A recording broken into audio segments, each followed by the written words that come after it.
Hello, Internet, and welcome back to Antiheroes Anonymous, or welcome for the first time if it's your first time joining us. I'm Ethan, and I'm the Dungeon Master for this 5th edition Dungeons & Dragons show. I will have some announcements and a recap for all of you. But before we get into any of that, Nick, would you go ahead and kick off a round of player introductions? Hi, I'm Nick. I play Embers of White Ash, the Tabaxi Monk. Hi, I'm Kay. I play Lady Elwyn Amelos, who is the Elvish Circle of the Land Druid. Hello, I'm Melissa, and I play Tuppence, who is a little pixie bard. Hi, I'm Zach, and I play Vert, who is a changeling armor artificer. Hi, I'm Will. I play Hakan, the halfling cleric. Thanks, everyone. So those announcements I mentioned, we'll breeze through those really quick. We premiere our episodes every Monday on YouTube at 7 p.m. Pacific time. Throughout the show, we use a variety of custom items as well as a custom pixie lineage, so be aware of that as you're watching.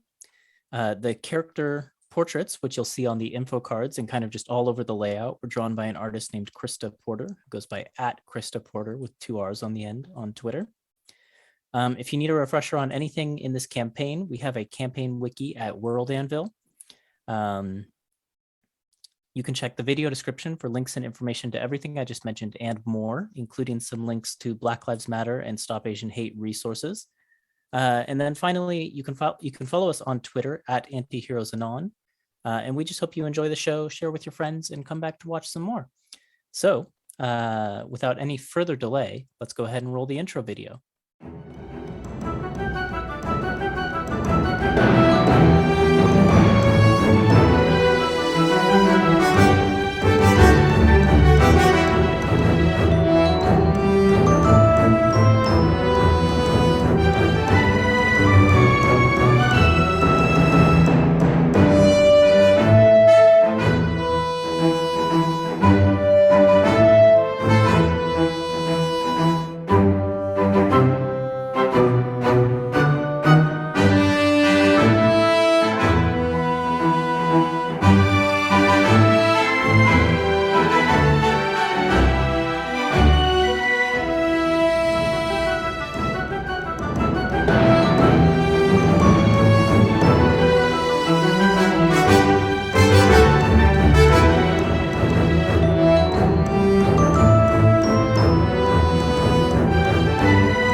And welcome back.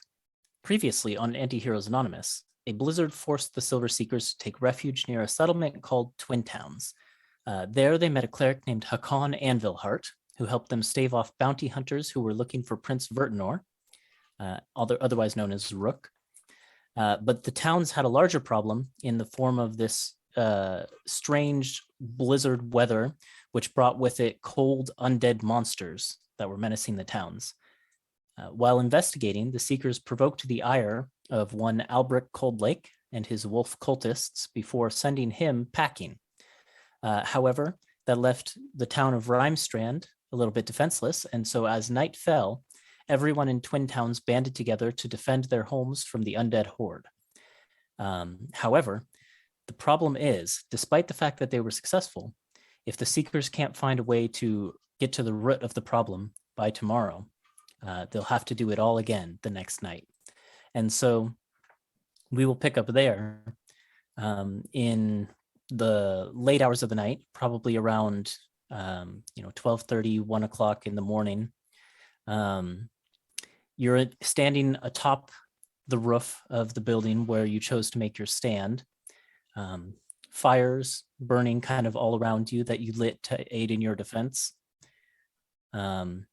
And you're looking down on the town as this heavy blizzard falls upon it. And you can see that the Dwarven militia, the clerics of Moradin, the warlocks of Twintowns, all of the people you rallied to your support are driving off the last bits of the Frostbiter attack after the group of you managed to, through a clever use of Molotov cocktails, ward off the Frostbiter clot that attacked your position. And so the group of you plus Torin, and I believe you have a Fire Genasi bounty hunter friend named Fritz, who is also on the roof with you. But the group of you kind of stand above it all, surveying everything as you are victorious. What would you like to do? I guess I would want to, the first thing when everything is like, once we've like established that nothing else is coming, I would want to go down and like check around to see if there were any casualties. Yeah, that's what I would do as well. The group of you descend down into the masses and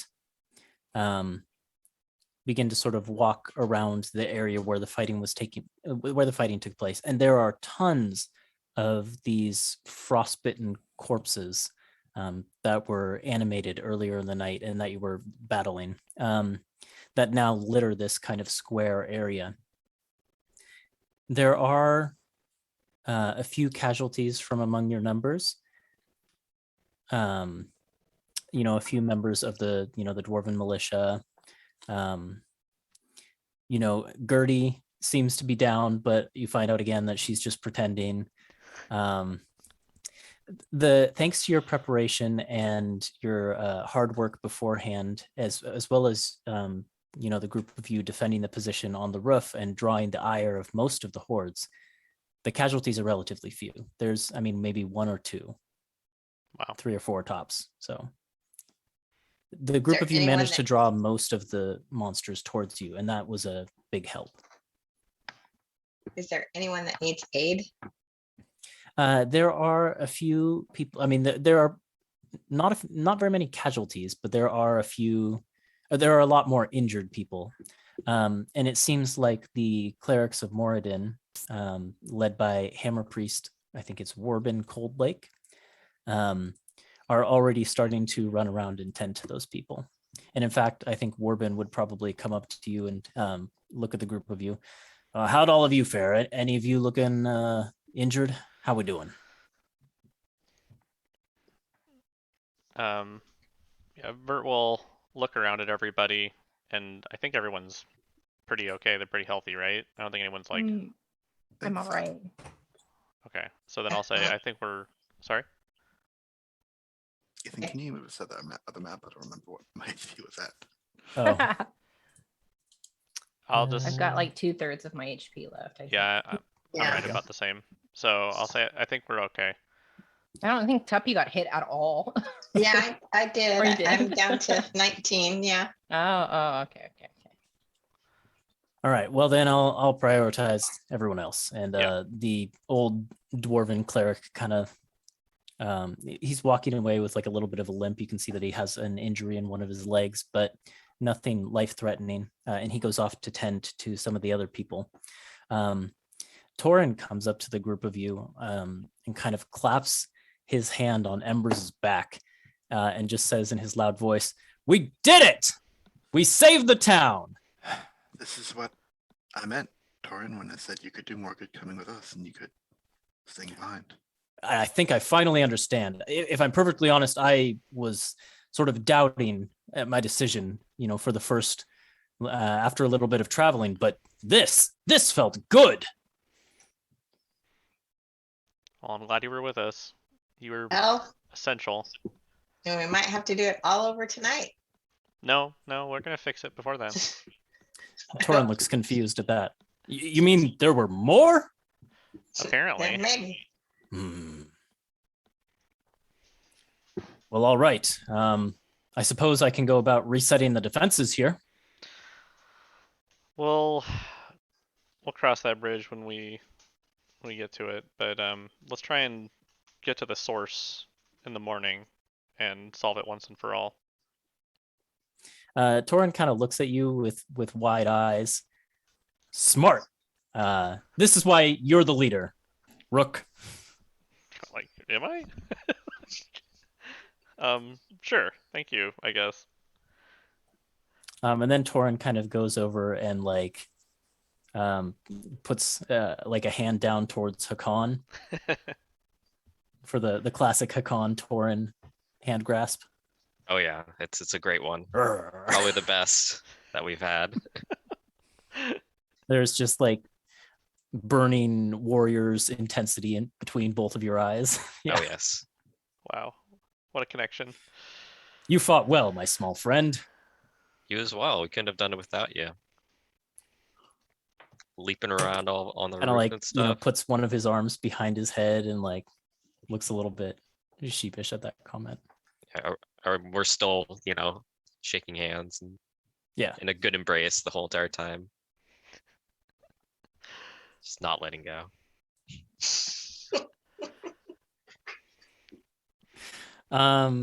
What's While everyone this else is up to? happening, Yeah. I have a question. The frostbiter corpses, Mhm. how gory are they? Are they bloody or are they mostly just frozen chunks of shit? Ice shards and bones and stuff. There is they bled, but it wasn't like human looking. Like the blood didn't look like it came from like a human. It was like darker. There was less of it.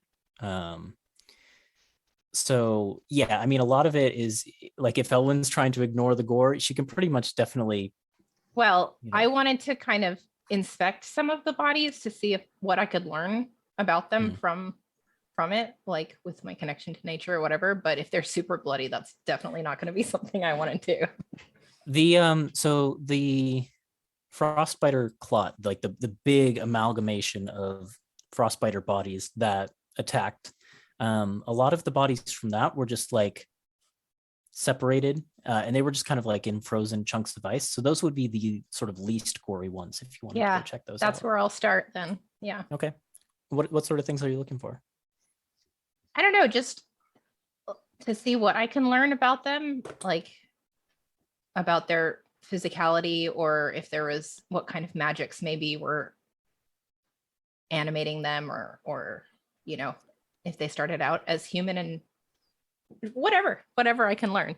Go ahead and roll an Arcana check, or Sure. if you've got another idea for what you'd like to roll there. I was gonna do nature, but Arcana works too.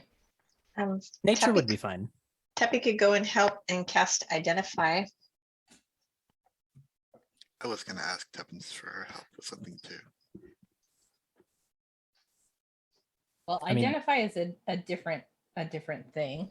It says you're welcome that to cast it says if you instead touch a creature throughout the casting, you learn which spells, if any, are currently affecting it.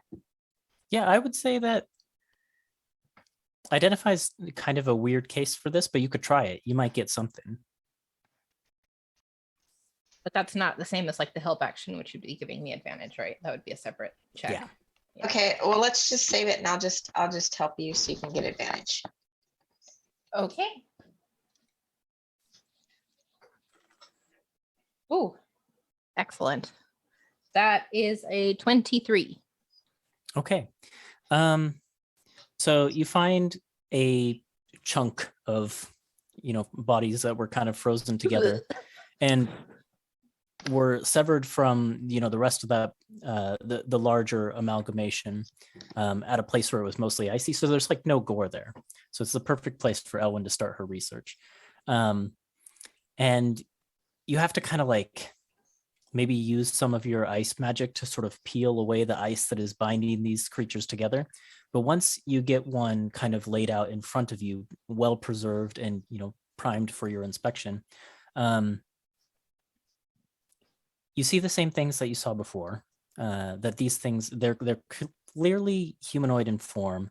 They're all very identical with this sort of like frostbitten blue skin,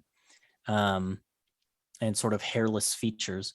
But as you kind of make a closer inspection, what you realize is it is as if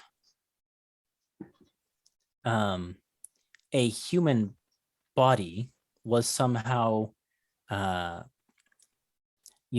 animated with like this with the power of like arcane cold.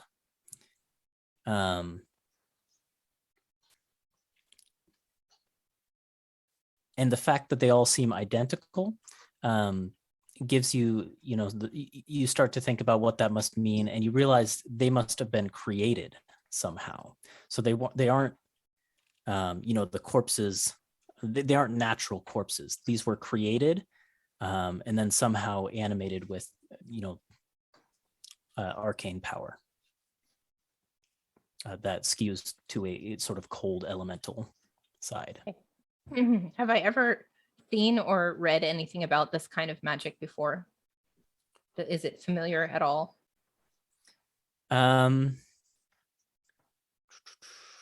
Probably not. I mean, a 23 is a high roll, but it's not really Elwyn's area of expertise. Well, I do have proficiency in history and stuff too. I spent a long time studying before I left home, so that's why I ask.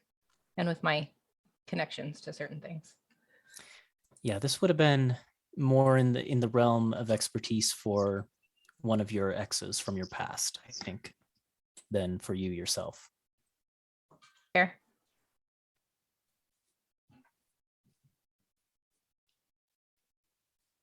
I will share what I learned with the group.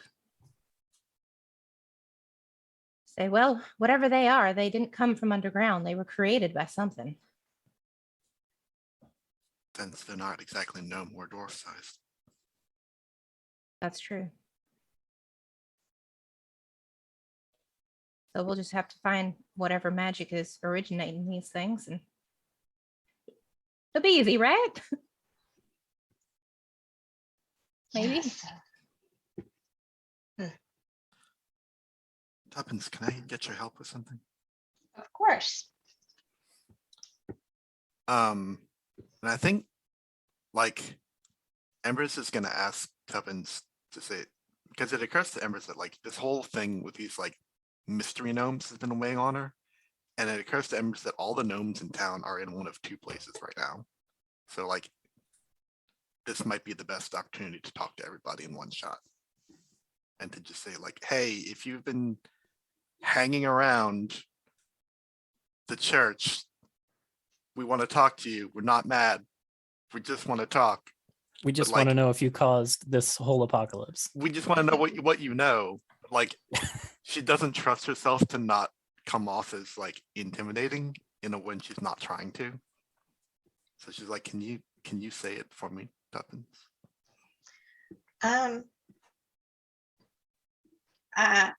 Yeah, I'm thinking about even playing a song Oh, I bet they'd love that. so that they'd be more forthcoming. And what do you think about that? I think that's a good idea. Okay. So, Tuppy, would go where they're congregated? Yeah, so right now they're either kind of in the stronghold, which is here in Rhymestrand, or they're up at Hakon's Tavern.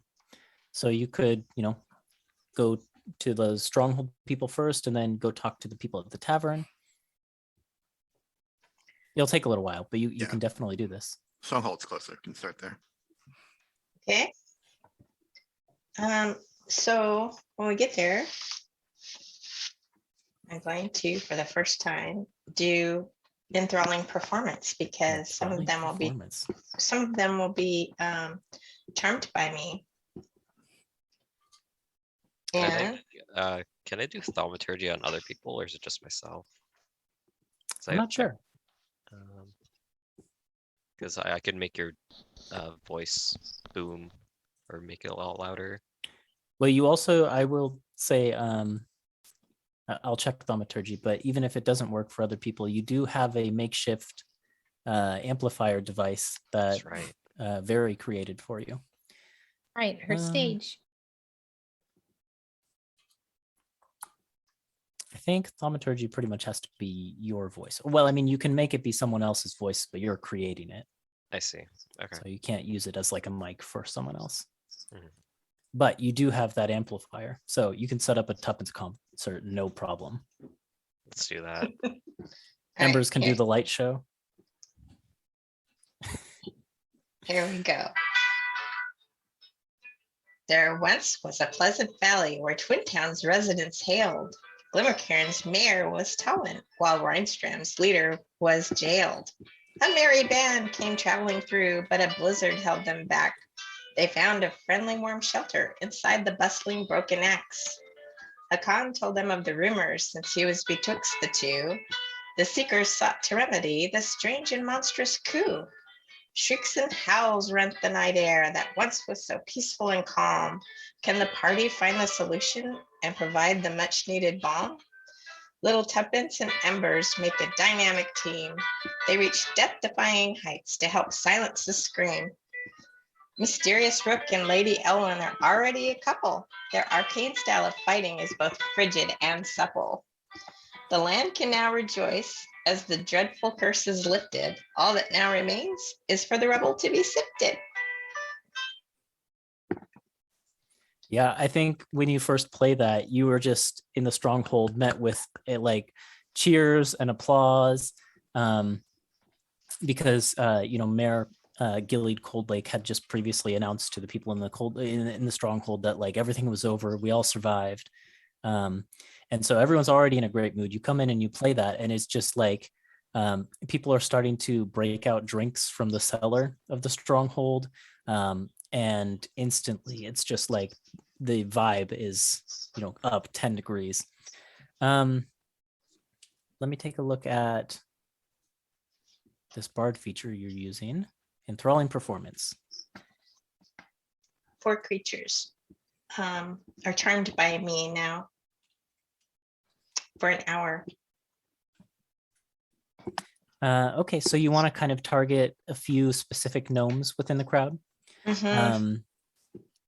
I think Embers would help me pick them out. You can see that the ones you pick, their eyes they just go wider than the rest. They have these big gnomish eyes looking up at you. And when you're done, they come up, the 4 of them. That was incredible.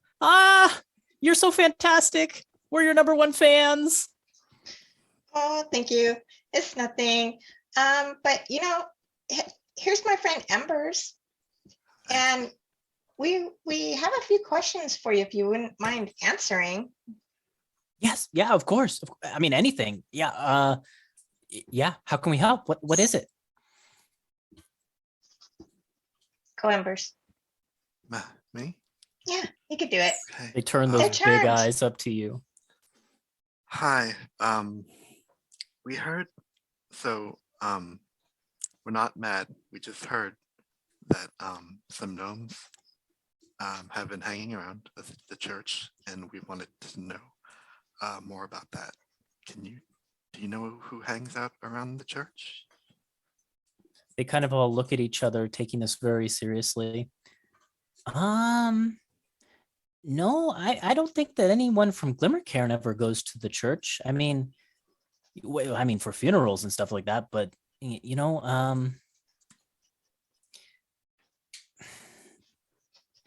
well,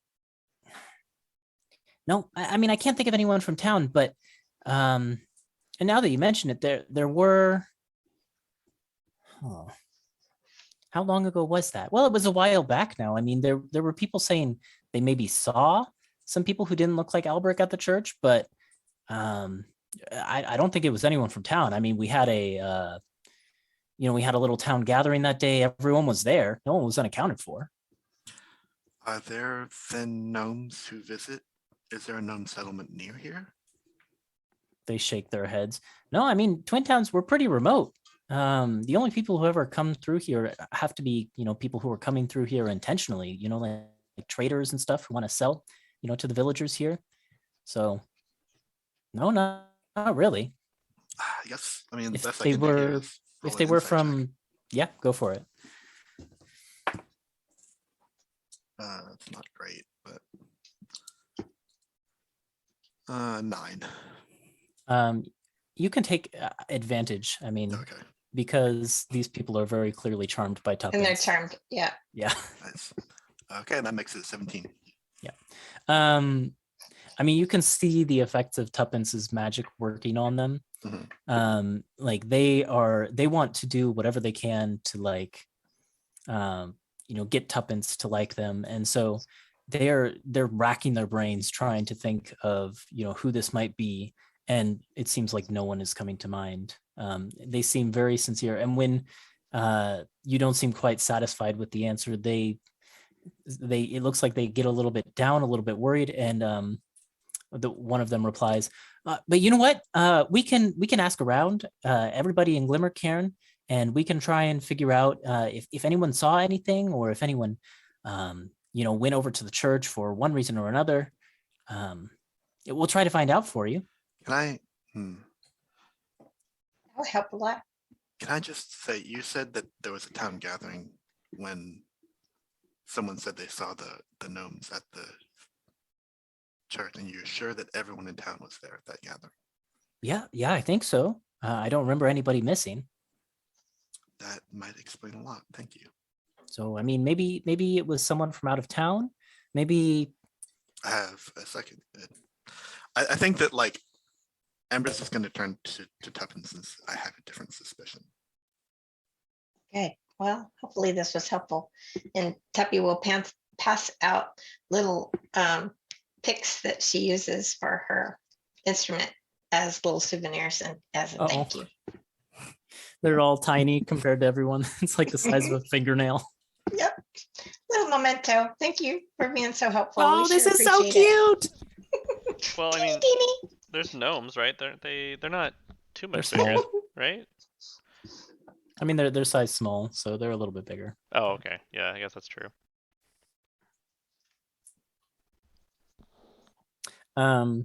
At one point, while Embers and Tuppence are investigating this,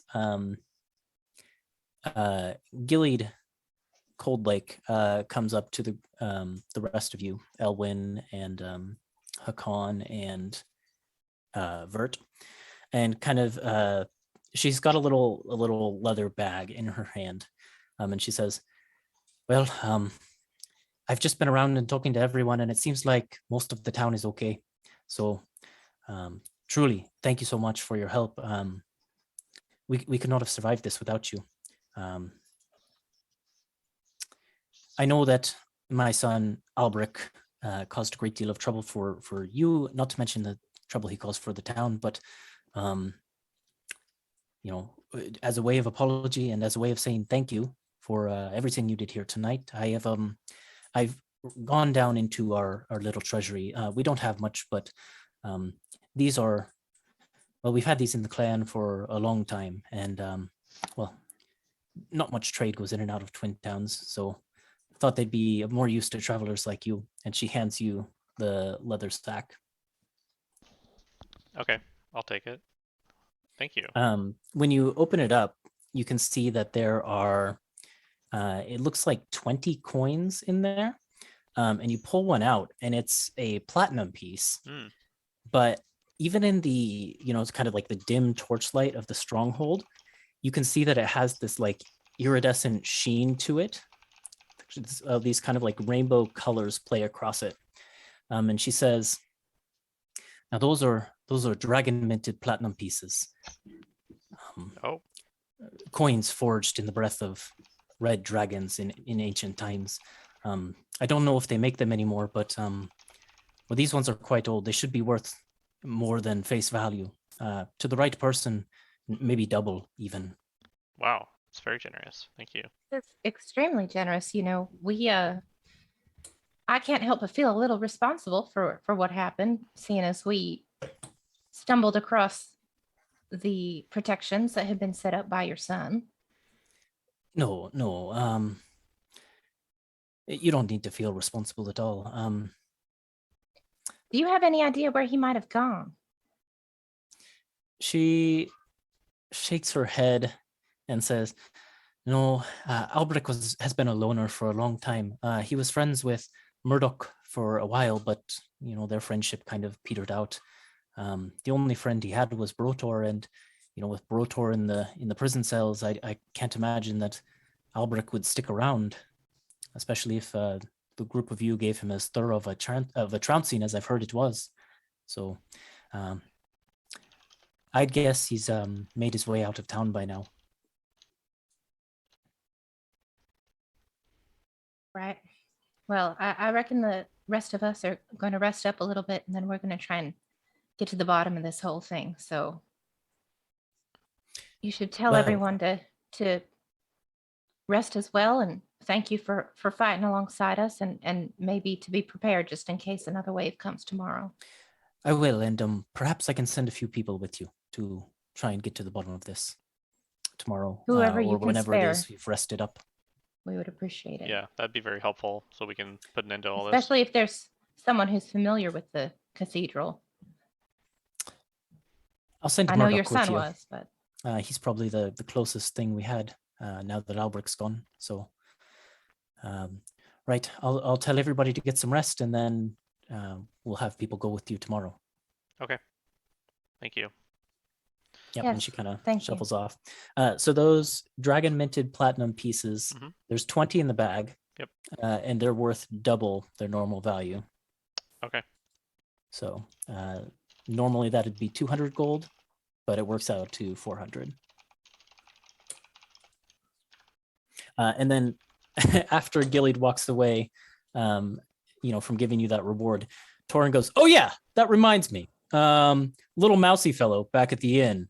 He left these on your pillows, and he from the folds of his armor that he's wearing pulls out 3 gems that are kind of like a clear goldish color.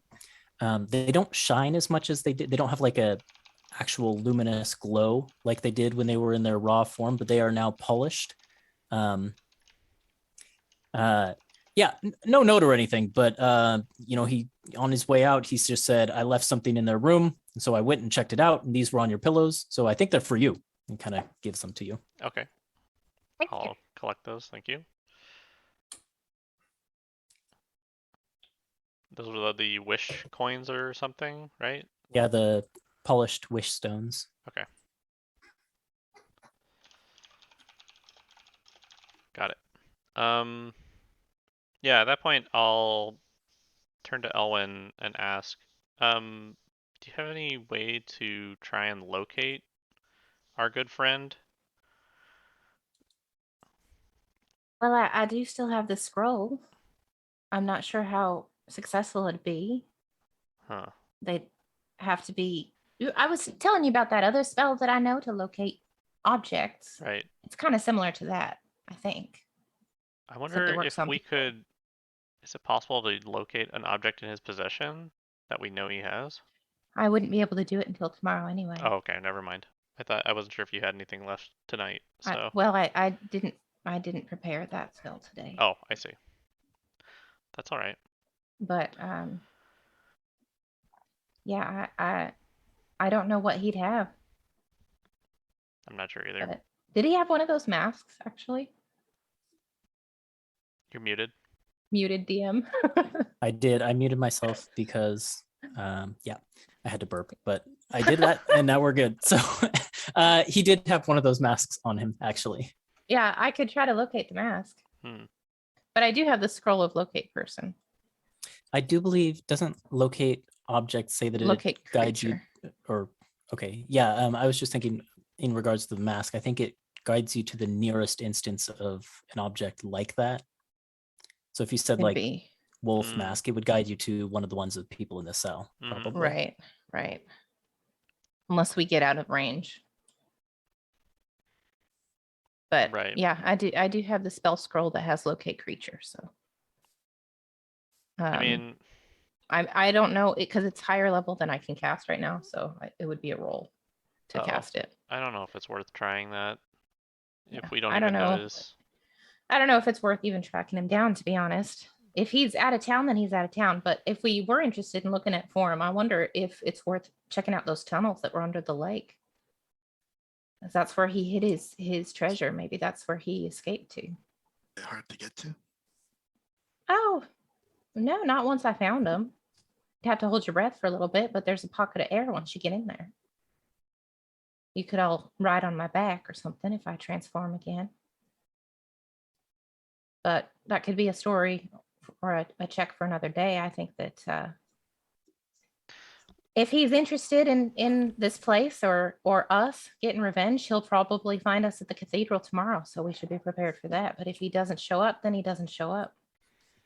Yeah, I think if we were to want to search for him, it'd be anytime before we go to the church. would be the best time. And if we don't want to put in the effort, then I'd say forget about it and we handle it ourselves. And I'm kind of leaning towards that right now. We've basically taken away all his weapons, I think. Yeah. All his men are in cells, and we broke the tablet that caused him to have power over everyone else. Yeah, So I and don't that- even know Mhm. what he'd have left. And that wolf creature was a puddle Yeah. of something. And we It's not to say he can't get more help from whoever his patron is, but I think we can probably handle him. I mean, he ran away from us, so yeah, I I'm think not so too too. worried. I think we might be able to convince him to help us if he decides to come after us. Well, worst case is we'll just talk to his mother, right? Exactly. Worked out well this time, didn't it? Sure. Sure it did. Okay. Well, is there anything else that we need to do here? Are we gonna get some? Have a drink, relax, listen to Tuppence play. Yeah, I mean we can relax here. Speaking of Tuppence playing, Melissa, you should start off the inspiration train. I don't know, the inspiration thing, since you Great. had that awesome song. Thank you. Okay, I'll make a note. I know it'll come in handy.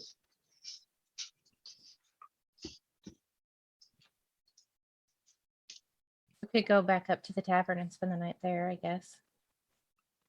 Check on things up there. Yeah, make sure everyone is notified. I'm guessing people were already sent over to tell them the news. Yeah. Yeah. Okay. And you've seen the like lights and things like that across the valley, indicating that people are kind of going back to their homes in Glimmercairn and such. So Okay. Yeah. I'm fine going back there. We might as well.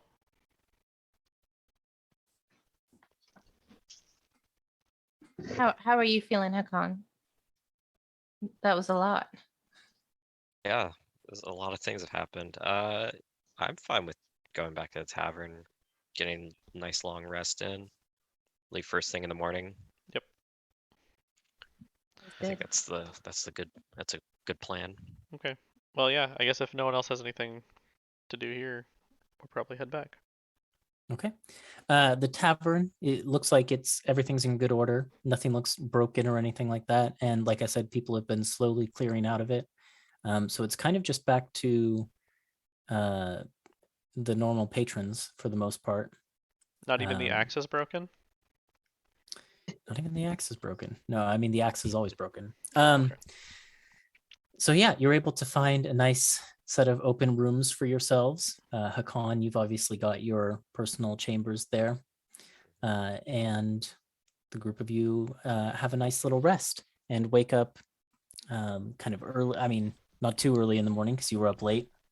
But, when you wake up, the sun is up and it looks like the blizzard has calmed a bit. It's still snowing kind of gently, but definitely nowhere near as fierce as it was the night before. And yeah, what would you like to do?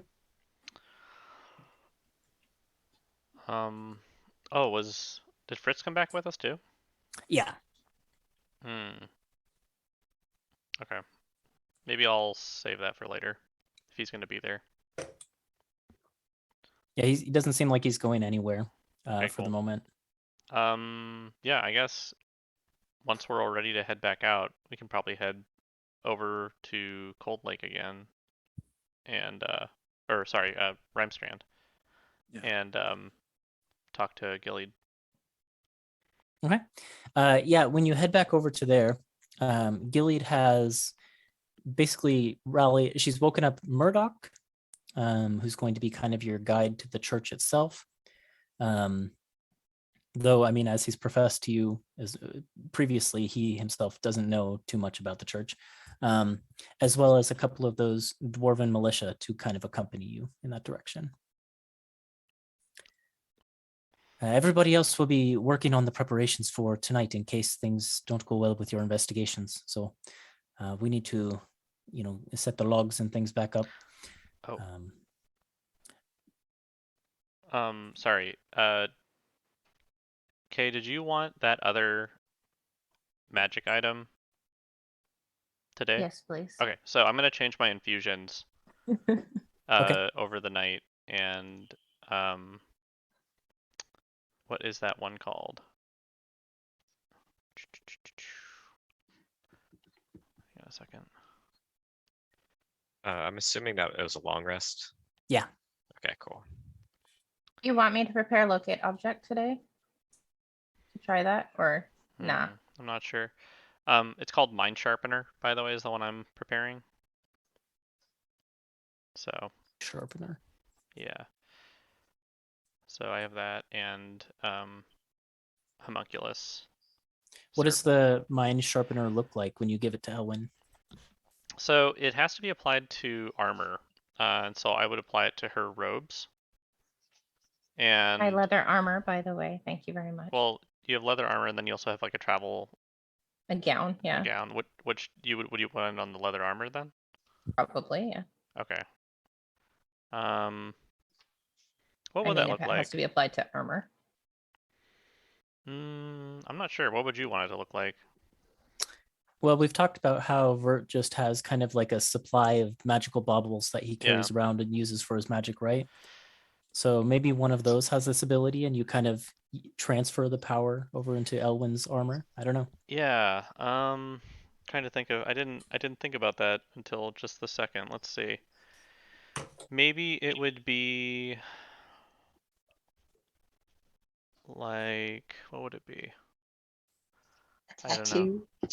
No, not a tattoo. Well, you can think about I can it. think And about. I'll next think time about you it. I'll use the think about it. ability. Yeah. Thanks. No pressure. So yeah, Elwyn, you now have the mind sharpener armor. Thank you. Mm-hmm. But yeah, otherwise, I guess we head over to the church.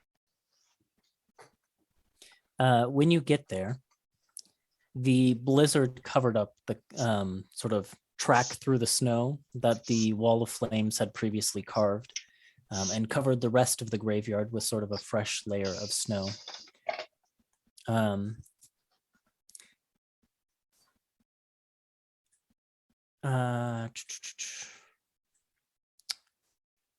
Just trying to, I had something I wanted to do, and I'm just trying to think of the best way to do it. So as the group of you are approaching the graveyard, you're approaching kind of a different direction from before. Never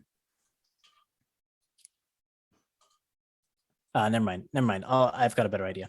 Okay, so you come to the entrance of the church, and you kind of stealthily peek within, and you can see that there are already a couple frostbiters sort of milling about in there, whether they're remnants from last night or new ones that have appeared in here. That's a bit uncertain, but between the group of you and the militia you have, accompanying you, they're no problem. They're sort of the ones without the icicle spikes or anything like that. So they are easy to dispatch, and you kind of have free roam of the cathedral. But as the group of you enter the cathedral, Tuppence, you notice that it seems like the shadows of the room, and it's very dark in there because there's like no windows, and there's no illumination within. But Tuppence, it feels to you in particular like the shadows are deepening and closing in on you, and it begins to feel kind of like constricting and suffocating. And the group of you see that Tuppence's pan flute begins to emit that sort of faint glow that you've seen before. And as it does so, it seems to glow brighter and brighter as you walk slightly, further and further into this cathedral area. And Tuppence, similarly, the pressing nature of the shadow seems to get worse and worse as you kind of fly into the cathedral area, to the point where it starts to give you this sort of piercing headache. And then it comes to a pitch, and the group of you watch as Tuppence falls unconscious and just like plummets out of the air next to your heads and kind of falls towards the ground. Embers, I imagine she was near you, so you could probably reach out a hand to catch her. But when you look down, you can see that Tuppence is sort of unconscious in your arms, and her pan flute is pulsing brightly. Tuppence, the shadows close in around you entirely, and for a moment you're stuck in just this dark blackness. But eventually light begins to sort of appear around you again, and you find yourself in this dark, misty chamber. And you kind of look around and you can see sort of at the very edges of the mist around you, there are the familiar walls of the cathedral. But these cathedral walls seem to be in ruin and rubble. It's not a full structure. You can see places where the roof has caved in. Supporting pillars have been knocked down. The coffins that line the way through the cathedral have been smashed and raided of their contents. And it seems like this dark, shadowy, misty version of the room that you were in. What would you like to do? You seem to be alone. Do I still have my belongings Yeah. that I can interact with? So I'll grab my pan flute. Is it still blowing? No, it's not.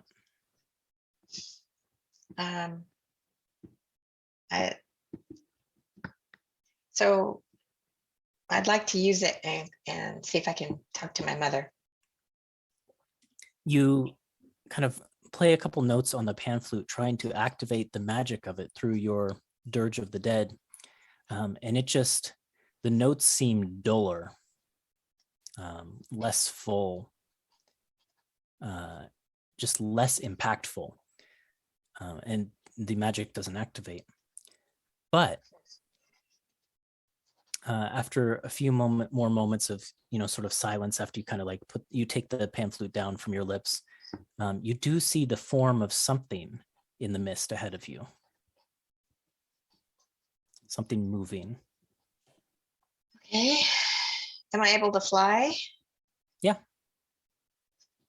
Okay. I will.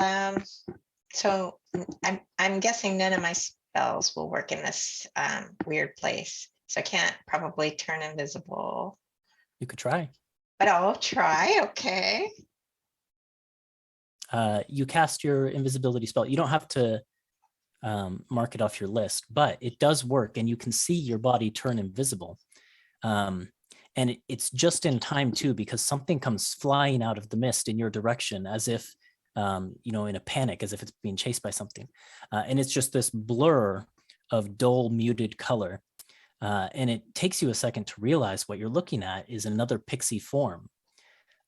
This one, has kind of like very similar butterfly wings to yours, except a lot, the colors are muted and dull, but you can tell that it seems like this pixie sort of favors oranges and reds. And it takes you a second, but you recognize your mother. And she flies out of the mist and she looks around and she seems confused. I could have sworn I heard, but no, never mind. And she starts to turn and head back into the mist. Wait, Mom? And she whips around. Okay, I'll drop Where are you? invisibility. Tuppence! It is you. I knew I heard the flute. And she kind of flies over and gives you a loving embrace. And unlike when you've interacted with her, spirit before, this is physical. It's corporeal. You can feel your mother holding you, but she is cold. Wow, I walked into this temple and everything just got really weird, and it hurt my head and I fainted. What's going on? I don't know how you're here. I don't know how I'm here, but I guess what I'm saying is I don't have answers for you, but Tuppence, it's been so long. What's been happening? I really don't know how to explain it to you because everything happened so fast at our village. I'm still. Tuppence, speaking of our village, I need to ask you a question, and trust me, I'm not going to react poorly one way or the other, but things have been foggy for me for a long while, but I think I died, didn't I? You did. I thought so. The only ones that survived, strangely, were myself and Indy. And Yes, I can't find Indy. I don't know where she went. I remember they came to the village for Indy. They wanted to take her away, and of course we wouldn't let them. They tried to bargain. They tried to bribe us with all kinds of things.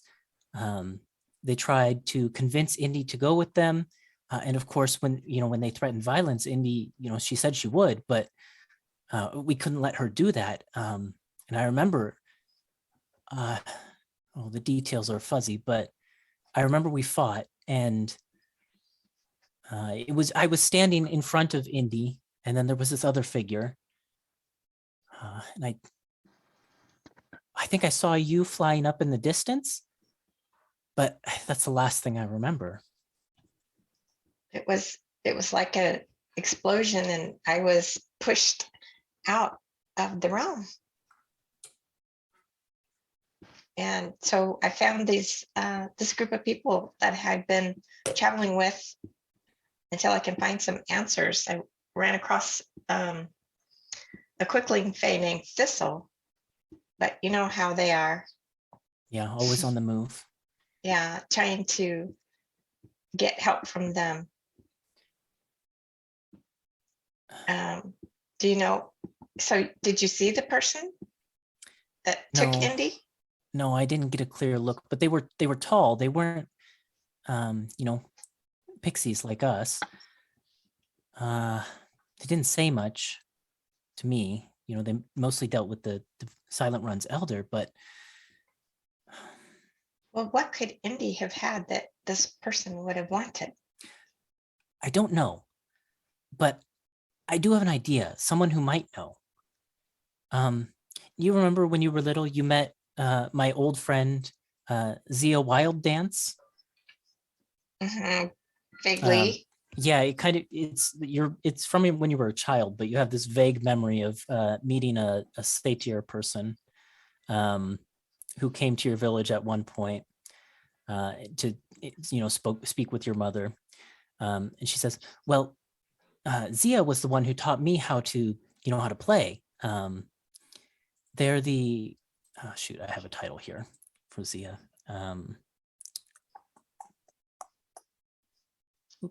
Where'd it go? They're the court virtuoso of the Court of the Sky. And it's weird. Not long before the attack happened, Zia said they wanted me to come visit the Court of the Sky, and they wanted me to bring Indy with me. I don't know why, but it sounded important, and so I was going to go. But then things happened. I don't know what it could have been about, but I think you should go see Zia. Where would I find her? At the Court of the Sky? Yeah, they'll be with the Court of the Sky. Like I said, they're the court virtuoso. Virtuoso. Okay. Well, thank you. That's a starting direction that I had no idea about. I can't thank you, but are you okay? I think so. Most of the time, things just seem foggy, and then sometimes I catch glimpses of you and your friends.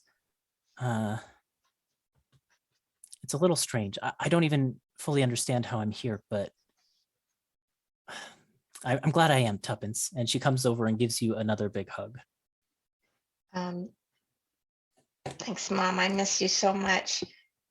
Do you happen to know anything that's going on in this particular place? Have you seen any kind of cold magic or She anything shakes her going head on? and says, no, like I said, most of the time things are pretty foggy, and usually I just see sort of what's around you and your friends. So I don't really know, but be careful. Things look to be pretty dangerous. Okay. Oh, well. Thank you. And it was wonderful to see you. And she kind of, pulls apart from the hug and says, "Oh, are you going now?" And as she says that, it feels as if you're kind of like, there's a distance is suddenly created between the two of you. And you're pulled back to consciousness as Tuppence wakes up in your arms, Embers. I'm standing over her, fishing a good berry out of my bag. How much Someone time feed passed this to for her us? quick. Was that just Seconds. It wasn't very Oh, long okay. at all. Yeah. What happened? Are you all right? Hey, Thank I'm goodness. okay. I just I visited with my mom. Somehow and we were here, but it wasn't like this. It was all in ruins and it was really foggy and misty, but she gave me information about Indy. Oh. But she didn't know anything about what's going on right now. I'm sorry. But it was great to see her. Don't scare us like that. I don't know what happened. Everyone else can make a perception check. Sure. Yeah, I would love to.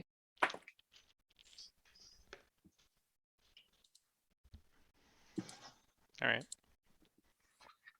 25. Beats my 19. 16. 17. Okay. I think probably actually all of you would have noticed then. When Tuppence fell unconscious, you might not have noticed at that moment, but when she did come back to consciousness, it seemed like the shadows around her started to get a little bit lighter. So you wouldn't have noticed initially, but the shadows around her had darkened. And then, she fell unconscious. And then when she began to regain consciousness, it was like they were pulling away from her. Huh. This is not a good place for anyone to go unconscious. Tuppence. Yeah. I don't know if it's going to happen again. Should I wait outside on the roof? I No, think with just- us is probably the safest place. Maybe Okay. just right on Embers' shoulder or something, just in case. Try She and give us a almost- warning if you feel something coming. Yeah. Okay. Thanks, guys. Can I cast protection from good and evil on Tuppence? You sure can. Okay, I'm gonna do that. I'm worried. So Tuppence, you feel this kind of warm light surround you. And like all of the shadows are kind of driven back from Tuppence entirely at that point. Mm. Oh, I feel so much better. Thank you, Hakan. Got you. What would you guys like to do now? So, You're standing in the church, and you don't need to show the stream if you don't want to, Zach, but I'll drag you over to the map of the church so you can all see it at least. Basically, the church's layout is pretty simple. There's one set of sort of heavy stone doors, or I can't remember, are they stone or wooden? Anyways, sort of heavy doors at the front, but they've kind of been broken off their hinges because of all of the, undead. Once you walk in the four corners, there's these pillars, which are almost like statuary, but whatever they depicted has been like eroded or perhaps intentionally, obfuscated. So it seems like there's almost no iconography within the church dedicated to anything at all. And then you basically just have these rows of sarcophagi sort of lining the aisle up towards a raised dais made of this black stone. And on top of that, there seems to be an old altar. I would like to spend a few minutes casting Detect Magic as a Okay. ritual. When your spell resolves, there's nothing in this room that resonates with magic, but you can see your eyes illuminate everything that is magic around you, and there's a faint glow coming up from behind the altar. I was kind of heading in that direction anyway. So there's something behind the altar. Let's start there. Be careful. Okay.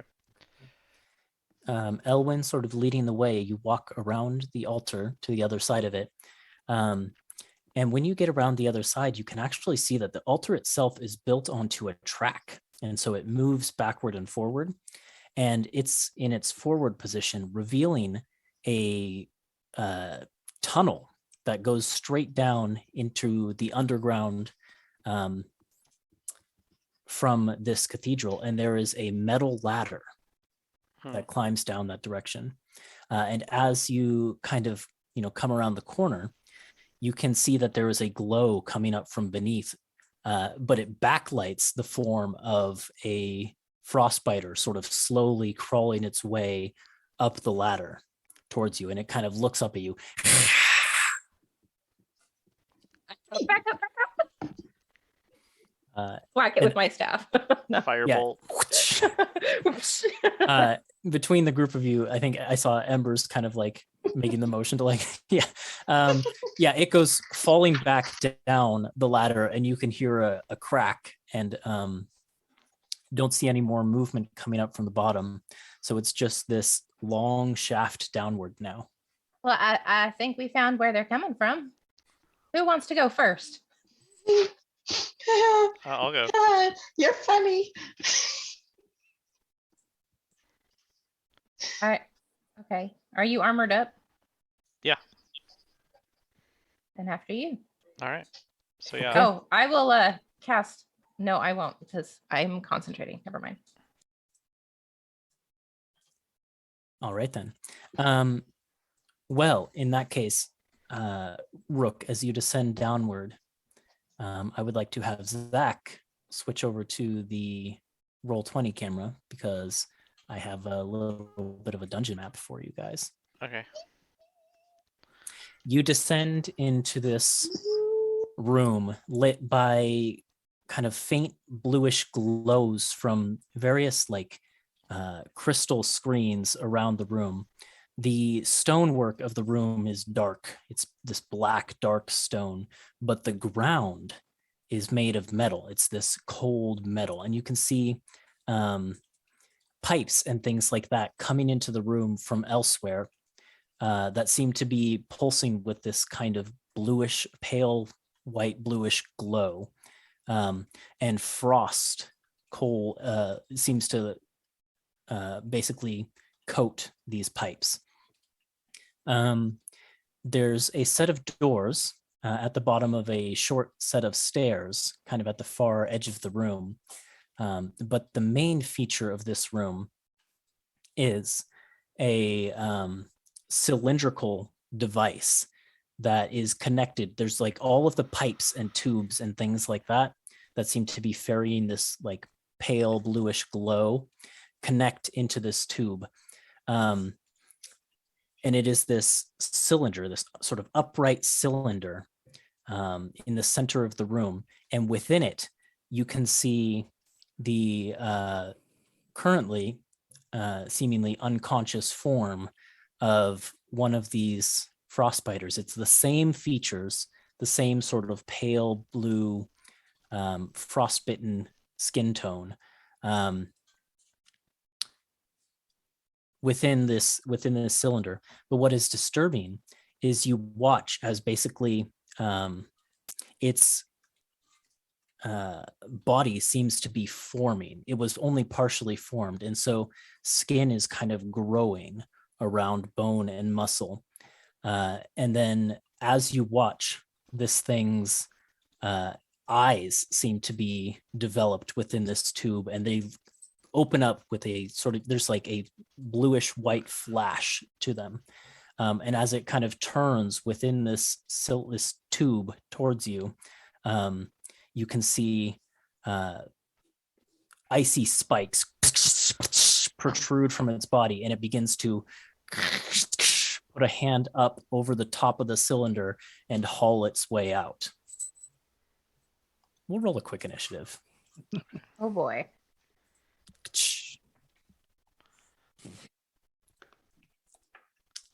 7. 9. Let's see. I actually need to go back to my encounters here. Boop, boop, boop, boop. We'll roll a slow initiative. Got a 10. I got a 9. All right, hold on to those for just a second. I need to actually restart this encounter because it is using the old initiatives. I'm just repurposing the.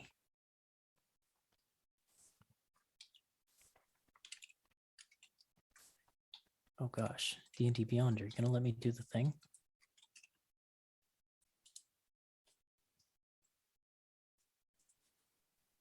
Zoom encounter.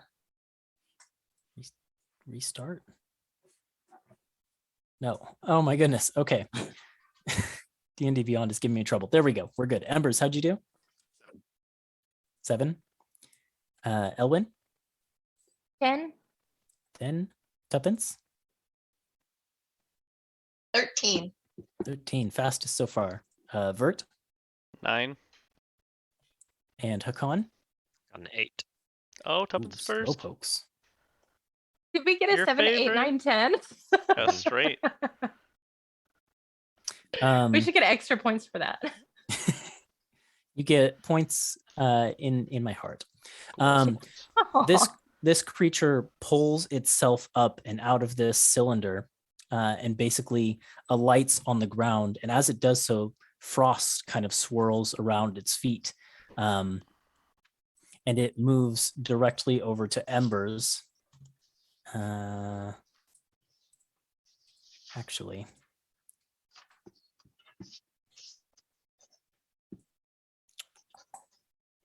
Yeah, it'll stand right there. And it opens its breath or it opens its mouth and breathes out this breath of cold vapor and icicles that shoot forward. So I need Embers. We'll be nice. We'll do Embers. Well, no, I won't be nice. I lied. Not a nice Embers, DM. Embers, Elwyn, Soltem, Vert, and Hakan to make dexterity saving throws. Oof. It's Not Tuppy, I'm on Ember's shoulders. I'll put you over where Torin was. Let me check if Torin has an ability. I think Torin might be able to help out with Vert's since he's right next to Vert.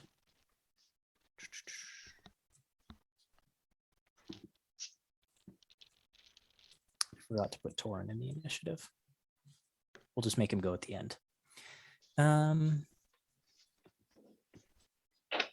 No, okay, he can't actually do that. Okay.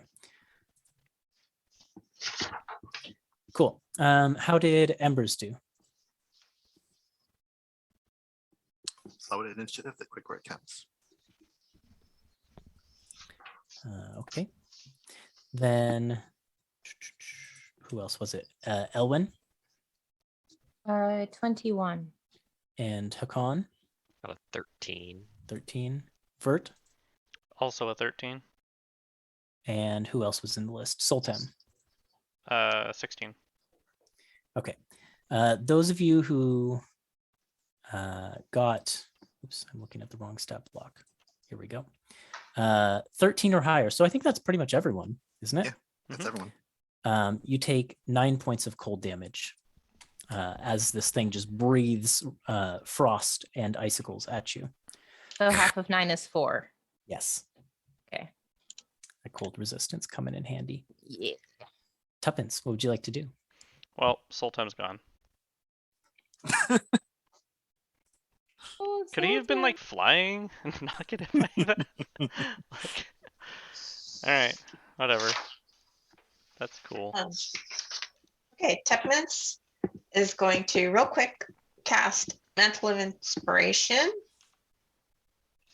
That way, if people want to move around, they can do so without NOA. Sweet. And you get 5 temp HP. Definitely Yeah. gonna take that reaction. Move over here to get out of the way of his future ice blast.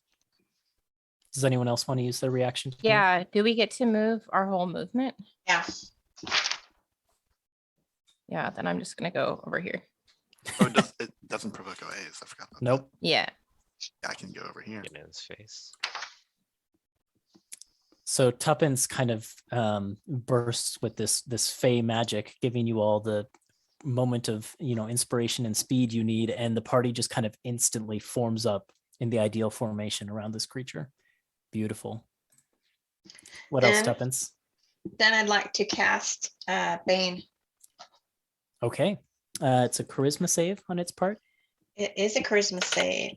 That's a natural 1. Yeah. So now it's got to roll a d4 and subtract that number from the attack for a saving throw. Okay. If I forget, remind me. Elwyn. Okay. I was concentrating on detect magic. And I passed my con save, so that is still up. I don't care. I don't know if that matters because I'm probably going to cast something else anyway.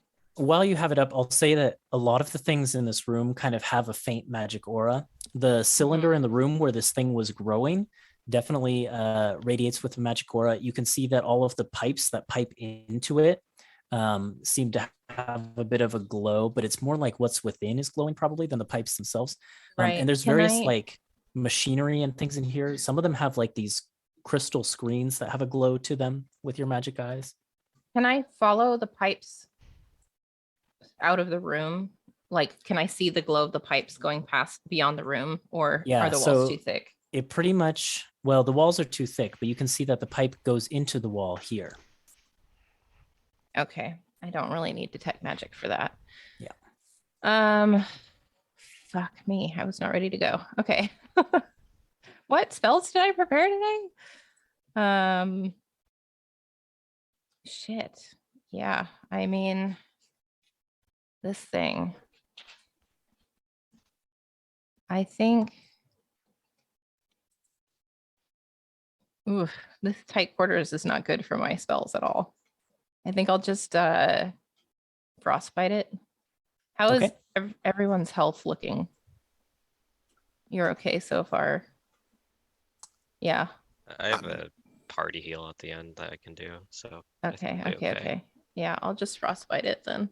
So that's a con save. Mm-hmm. 12. So I think that's a failure. That's a failure. Cool. I'm gonna roll some 1d6.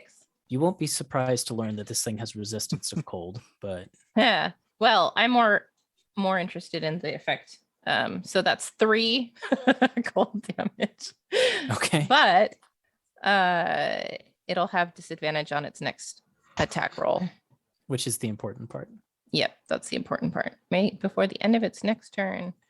And yeah, detect magic is still up for now because I did not break concentration. And I'm just gonna back up over here. And the doors, are they like locked, or are they? Do you want to try and open them? I want to just make sure they're gonna stay closed. So if there's something nearby, I can like jam through the handles or something. So we don't. Yeah, have any more there's visitors. like there's like a crowbar or something nearby that you can jam through the handles, and they do Yeah. have kind of like those. If you let me loop do that as like handles. a bonus action. I'll just, like- Absolutely. Yep, that's what I'm doing. Yep. No visitors. Okay. Smart. So then it's Vert. All right, I'm just gonna punch this thing with my Thunder Gauntlet. That is a 17 to hit. Oh yeah. I'll remind you, this thing has 13 AC. That's right. And then that is, oh great, 6 damage. And it doesn't matter what the extra effect is because he already has disadvantage. So that's Yeah. it. Your fist shatters away icicle shards from this thing. Yeah. Yeah, he just gets disadvantage on his next weapon attack. That's it. Yeah, that's what mine would have done too. So Okay. now Okay, he has double Hakan. disadvantage. Yeah, I'm just gonna swing and smack him in the face, I think. Do you want to use your new ability? I do. I thought as much. I want to try it out. No, tell me what happens. So What I'm imagining is that Bardrin, the ghost figure that can everyone see that? If Yes, this time Okay. everyone can for sure. Okay, so I think she'd be like offset for me, like maybe like a foot back. That's just mimicking my movement. And just like a spectral ghost behind me, and then we both swing at him.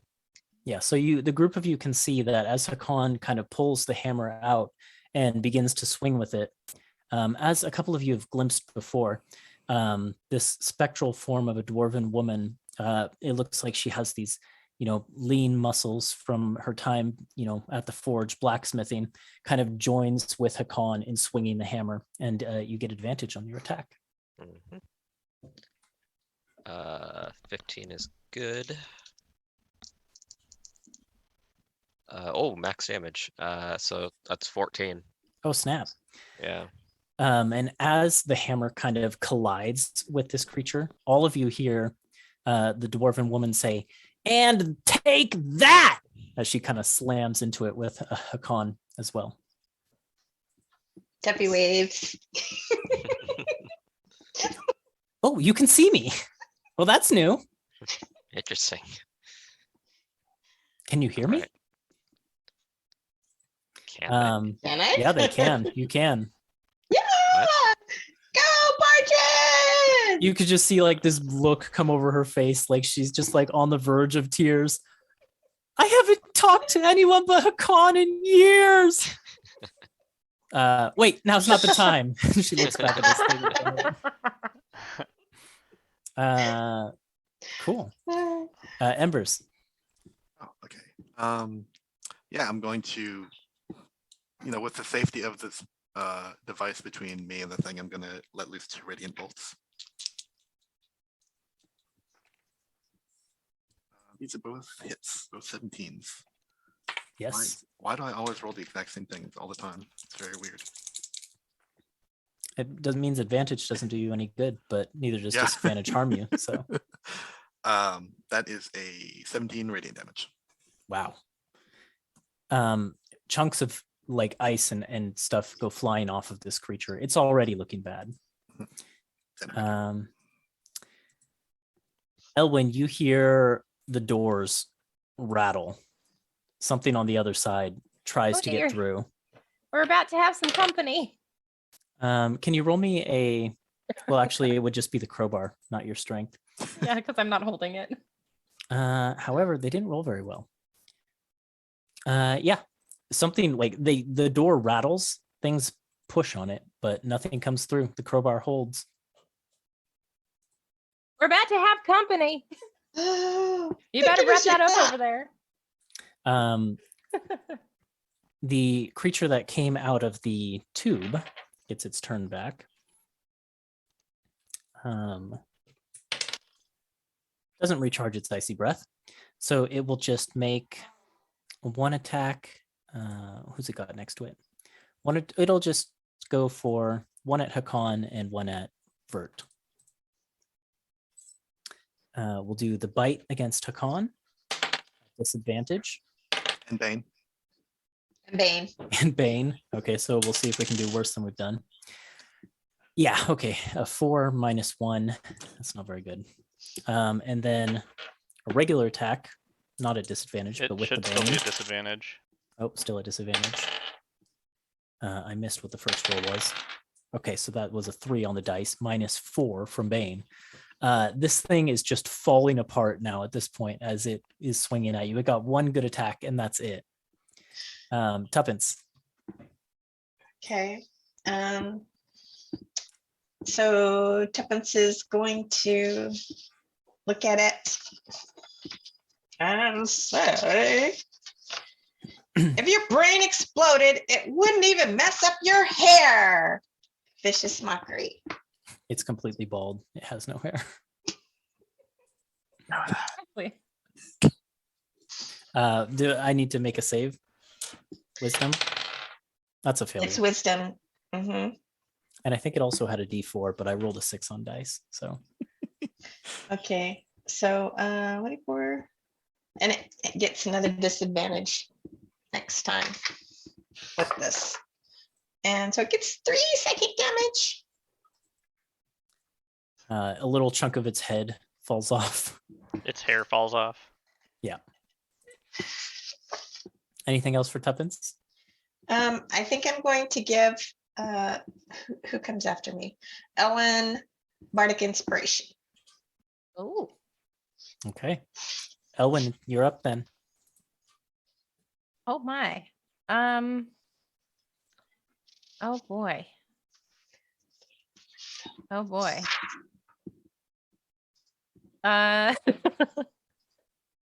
This thing is almost dead. Mhm.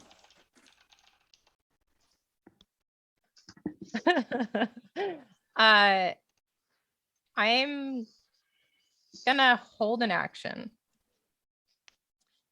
And I'm gonna kind of, yeah, I might have to stay where I am, but I'm gonna hold on to the crowbar. And the next time I feel something pushing, I'm going to pull the crowbar out and maybe hope that they'll fall on their face. Okay. That's the action I'm holding. It's a cool plan. Yep. Vert. Let's finish this thing off. Time to get some revenge again. Nope, not today. No revenge happening. Miss. You miss because like its arm falls off where you were about to punch it. Oh, obviously, yes. Yep. Hakan.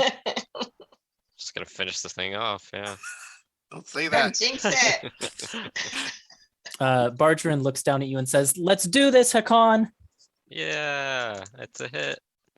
And oh god, it's 5 damage. You take out one of its kneecaps, but it's still standing. God dang it. Thorin, get a turn. Oh, I did forget Torin. Yeah, Torin will take his turn and try and steal the glory here. I forgot about Torin entirely. Torin misses with the first attack, but he's got 2. Rolled a 2 on the second one. My dice curse tonight goes both ways, so Torin does not succeed on his turn. Embers, maybe you can do what no one else can. I'm gonna miss. I roll 2 attacks and they're both gonna miss. Nope, they both hit. Wow. Yeah, that's reverse psychology. I mean, it has 2 health Nice. left, so by default. Yeah. Yeah, I did 15 damage. So those final rays of light pierce through this thing and it falls to the ground. But you can already see slowly, so it's not anywhere near an immediate threat. You can see in the cylinder that Embers was standing by, starting at sort of like the core, it looks like muscle tissue begins to form and then like a skeletal structure. And all of it is being fed by this pale glowing blue energy. Somebody find a way to disconnect that pipe. This is your thing. I'm on it. Yeah, and for her movement, Embers is just gonna go and stand by Ellen. Okay. I was gonna hold an action here, but y'all couldn't seal the deal. Tried. Elwyn, those things. Want something done. Right. You got to do it yourself, right? The things on the other side of the door begin to rattle the door some more. Do you All want to right. try your thing? Yeah, I'm just going to be like, all right, are you ready, Embers? Here it comes. And I'm going to pull the pipe out. What sort of check would you think you would make that? Like a sleight of hand? I don't know. Maybe? Yeah, I'm I just- guess. That sounds like the most accurate Yeah. thing. Yeah, You remember you have a Bardic Inspiration. I know. I might need it. What is it, a D6 or a D8? 6 still. Okay, well, let's roll and see. Sleight of hand. Okay. Your DC for this is not terribly high. Okay, well, that's not terrible, but I'm going to go ahead and use Bardic Inspiration anyway, just to see how high I can get it. Okay, 14. Okay. Yeah, you pull the crowbar out and the doors go flying open. I'll let both of you kind of move to the sides there. Please. And 4 of those frostbiters, these ones without the icicles jutting out of their skin, fall into the room. I'll say that one of them runs past Embers on its way. So you can take an opportunity attack if you want. Sweet, yeah. Miss. The two Okay. die. And they all fall prone on the ground. Yes, that's exactly what I wanted. I'm going to put this one here for reasons. However, they are going to make attacks from their position prone on the ground at disadvantage. Yeah. I'll make 2 claw attacks at Embers and 1 claw attack at Elwyn, and the one that's over there on the ground won't do anything. Here comes a claw attack at Embers. That's a good roll. 22. It actually hits. With disadvantage?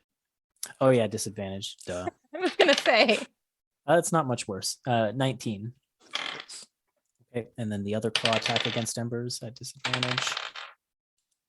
Okay, my dice curse is better now, but I think this still misses. 13. That misses. And then the one against Elwyn at disadvantage. Wow, those are good rolls too. This one's course an they are. 18. So one hit Of course they against are. each of you. That hits. 4 points of slashing damage and 2 points of cold damage each. And then Embers, I need a Constitution saving throw. Let's see, con save. I also need a con save. Pretty good. 21. That passes. Okay. I failed my con save to maintain no. the detect magic. Oh, that's fine. I Those don't are- really those care are about cool. keeping it up. I don't care about keeping it up, so I'm just gonna let it fail. As if you had a choice. I do actually. Oh, you with do? This new Oh, that's Fine, true. sharpener. infusion that Vert Oh, made yeah, for me. yeah. I could spend a charge to automatically succeed, but I'm not going to do that right now. Okay, so I will say Embers. As if you had a choice. I'm not Bitch, used to you having a please. choice for that. Bitch, please. Well, it technically. Okay. Well, technically, push up your glasses. That's right. Embers, you feel that kind of cold from its claws begin to enter your bloodstream again, but you manage to stave off the effects of that. Cool. I think Good Embers turn. just, like, focuses real hard and like pushes warmth through herself. And we're back to Torin. So Torin will come running over here, try and redeem himself. 1 hit, 1 miss. What are the militia doing? They just They haven't been able to come down the ladder because there were too many of you blocking it at this okay. point. So they're kind of at the top of the ladder, and one of them might be calling down like, "Is everything all right down there?" Kind of hearing the scuffle, but yeah, they haven't come down yet. Then it would have been the big guy's turn. Tuppence, clean this up for us. Okay, so let's see. Tuppence will move 1, 2. That's probably close enough. And she'll yell over at Embers. Stay warm, think of the brownies. And give Embers now Bardic Inspiration.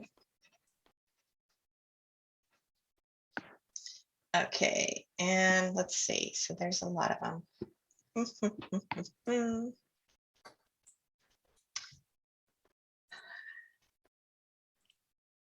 Okay, we'll do one more vicious mockery to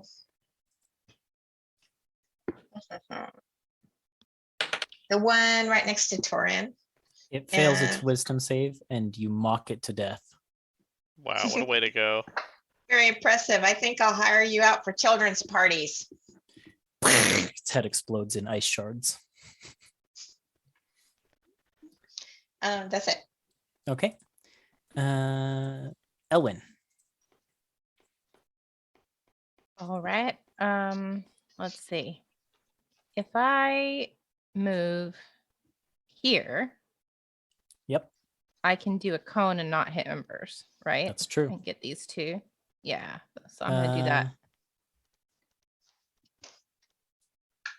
Like, I think you'd actually have to stand Oh, on would the I- corpse of would I have that to go one up back one? there, but that's fine.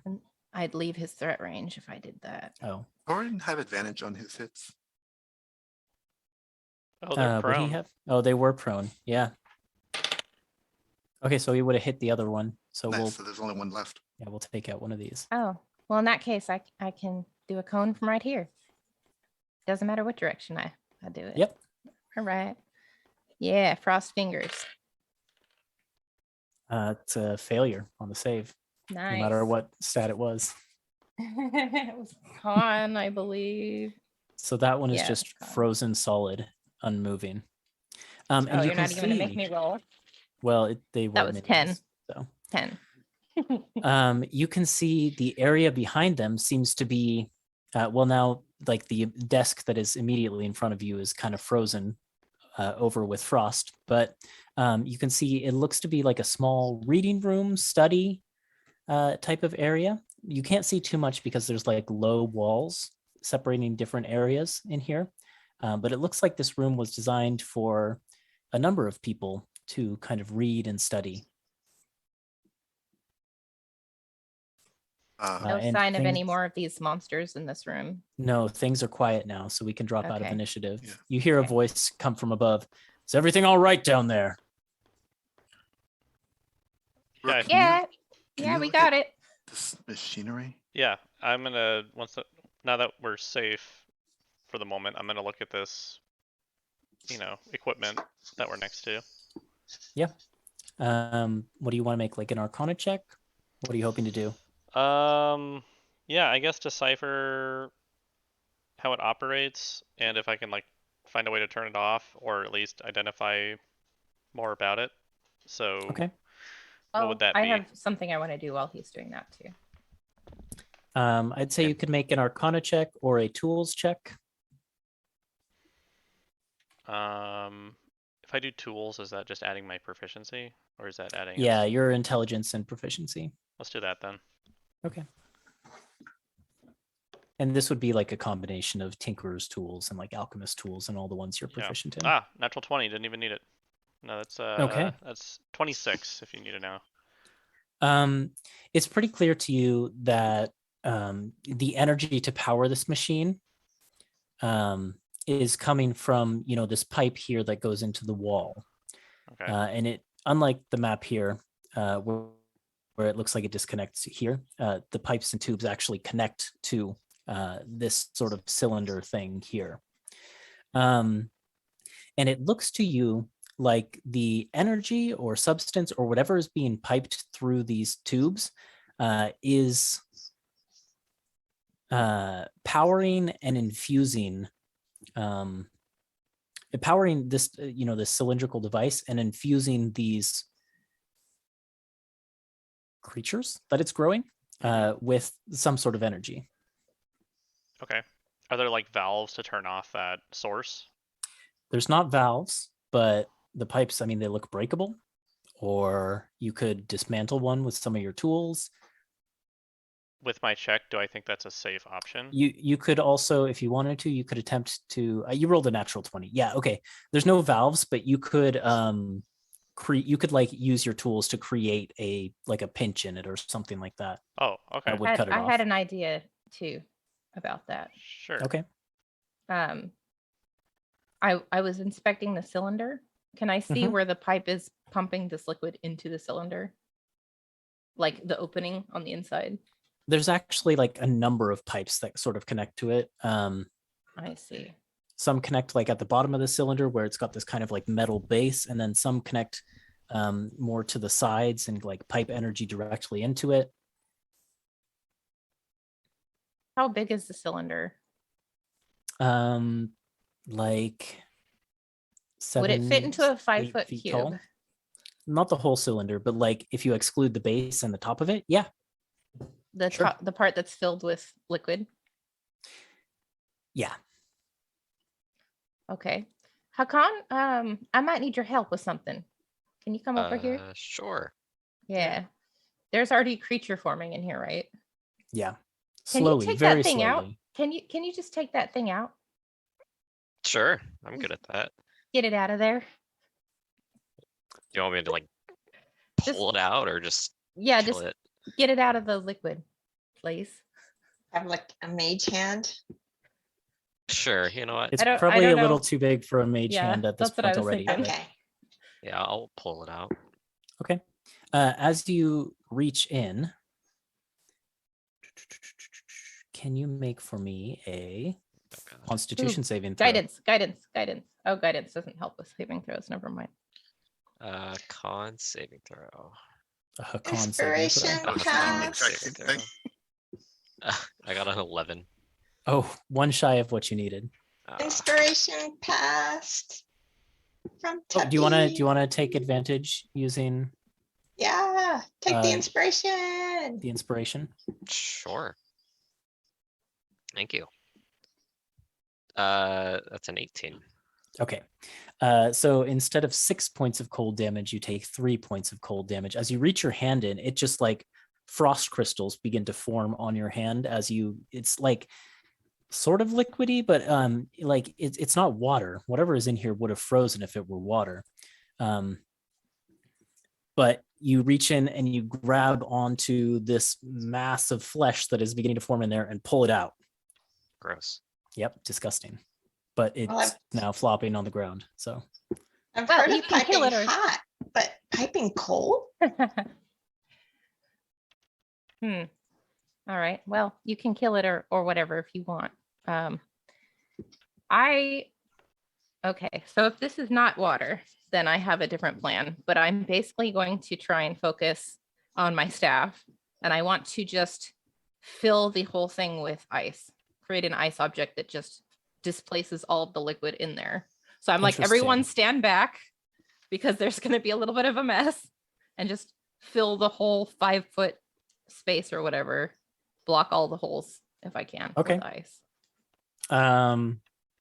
Yeah, you do that, and you don't see anything like being able to continue to like grow in there, but all of a sudden you can hear from like the machines around the room, there's like beep beep beep beep beep beep beep beep beep beep beep, like it starts, all these like warning sounds start to go off. Rook, what do you want to do? Yeah, I'm gonna close off the valve that's pumping the liquid in. Okay. Yeah, because you rolled a natural 20. That's actually easy enough. You managed to put in like a little bit of a stopper and sort of close off the pipe that is channeling this energy. And after a brief moment where it seems like pressure and energy is like building around the machine, the beeps kind of beep, beep, beep, beep, beep, beep, beep, beep, beep, beep, beep, beep, beep, beep, slow, and then stop. And the room is kind of quiet again, and you're just left in this quiet stone room with like the metal floor. All right. All right. I'm looking around at the papers, or I guess is there stuff on the desks in here? Oh yeah, if you go into that room, let me take a look at my notes. Why don't you roll an investigation check? Already did, got a 17. Oh, that's really good. So on that desk, directly in front of the area, there's really only one piece of paper.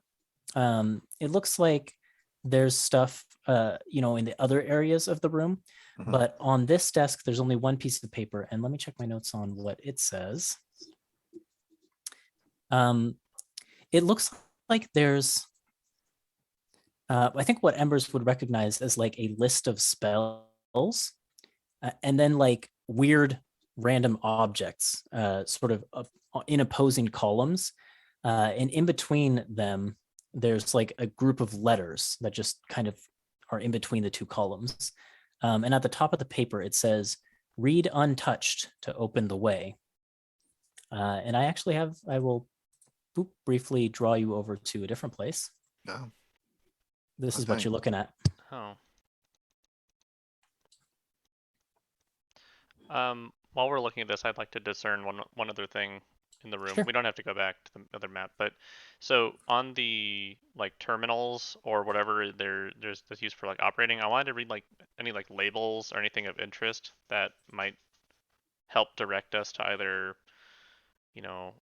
its purpose or who created it or Roll an investigation check for that. sure. And I'm- while we're... Oh, go ahead. go ahead. I I got another natural 20. Dang. Okay. So there's not much on like the machinery itself, though you find well,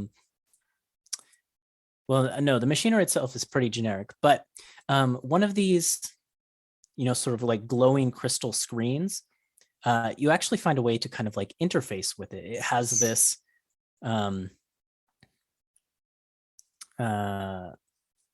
device that kind of comes with it that allows you to kind of like interact with things, in this crystal. Okay. And basically you're able to actually find, essentially stored on this, old school, like a fantasy computer, a text file. And the text file itself doesn't actually, it's a lot of like arcane jargon, but you're able to ascertain that the purpose of this machine and the purpose of this chamber was to conduct experiments into cloning. Using arcane and a fusion of arcane and technology to try and replicate a human being. Is this all in common, or is it like? Yeah, it's all written in common. Okay. Actually, it wouldn't be, but you rolled so well. That's fine. That's fine. We'll say it is. The other thing that you find in there, let's see, how would this be noted?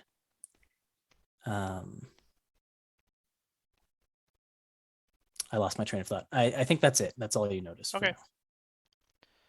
Embers is going to come back in with the paper that she found and said, listen,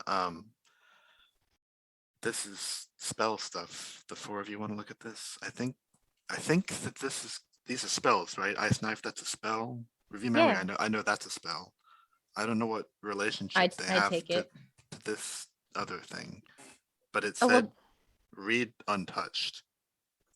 Oh, they're components. Can you draw the lines? I don't know what goes to what. Well, sure. Let's see. While they're working on that, there were actually a couple other things that you would have noticed with the 17 in that room. So you can deliver the paper, and then if you want to go back and keep looking, Sounds good. you actually find a series of books that are hidden in a compartment under, there's like an armchair kind of in the back, and underneath its cushion, you kind of like, the cushion has like some strange lift that seems weird to you, and so you pull the cushion up and there's a compartment under there that is bulging because there's a series of books in there that seem to be journals that date back for what looks like decades. And as you kind of open it up and begin to leaf through it, you see that they actually belong to Albric. And now that you have identified that, you can see that the handwriting on this note that you handed to Embers matches Albric's hand as well.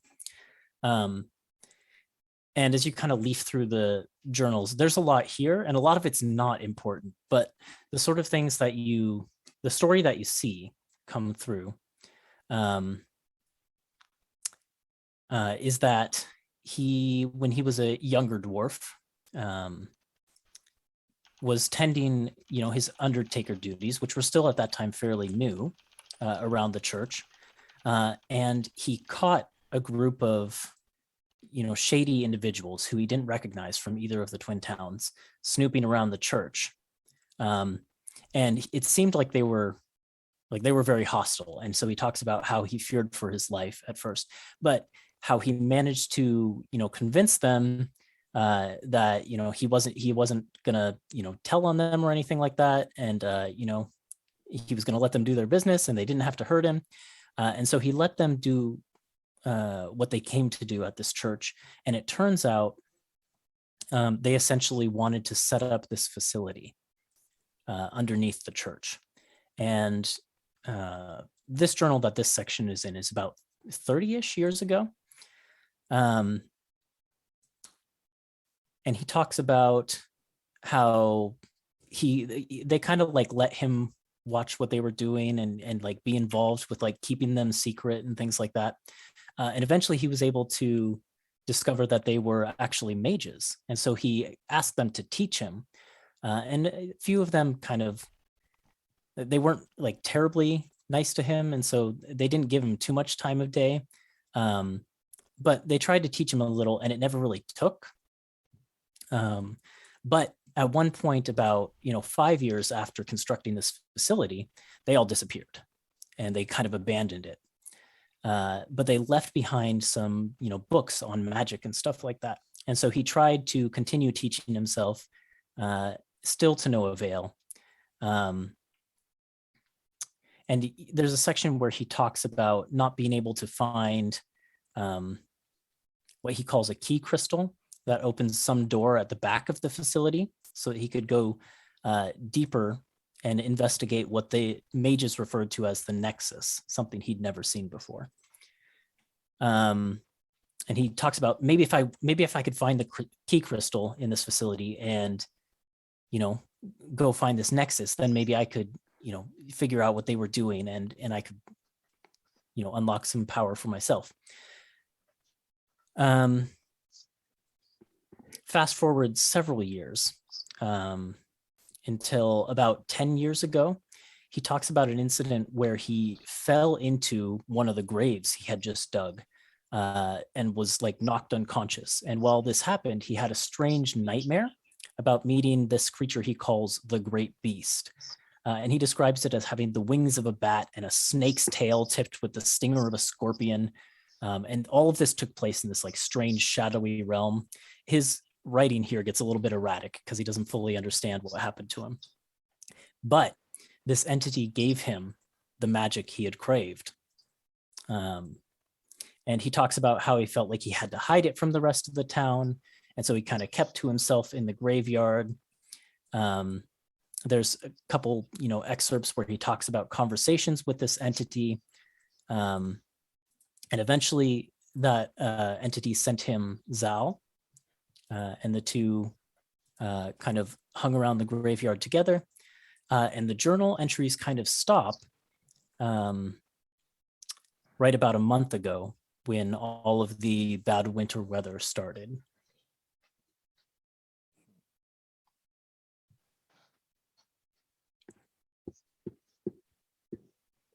Yeah, so Embers is just in there for a while, reading these while the rest of you figure out this card.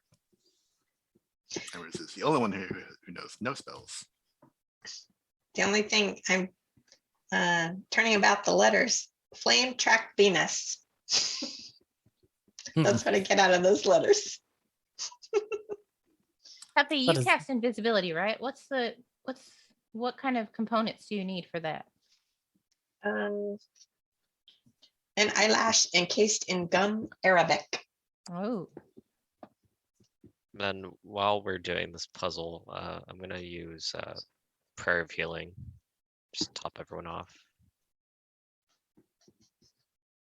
that must mean that Shatter is Micah. Also, I'm gonna collect Soul's Heart. Oh yeah, good call. And the pieces of soul. Yeah, if you Yeah. get the pieces, you can reform him as he was. Not immediately, right? Or can Not I cast immediately, Mending? no. Okay. So Well, I mean, everyone you tell me. heals- Actually, I don't remember the rules for So, healing soul. Yeah, so if he dies, then I have to resummon him. But if Okay. if he's unconscious, then I can cast Mending. And I don't know the rules for how this familiar or pet would work if he gets to knock to 0 HP. So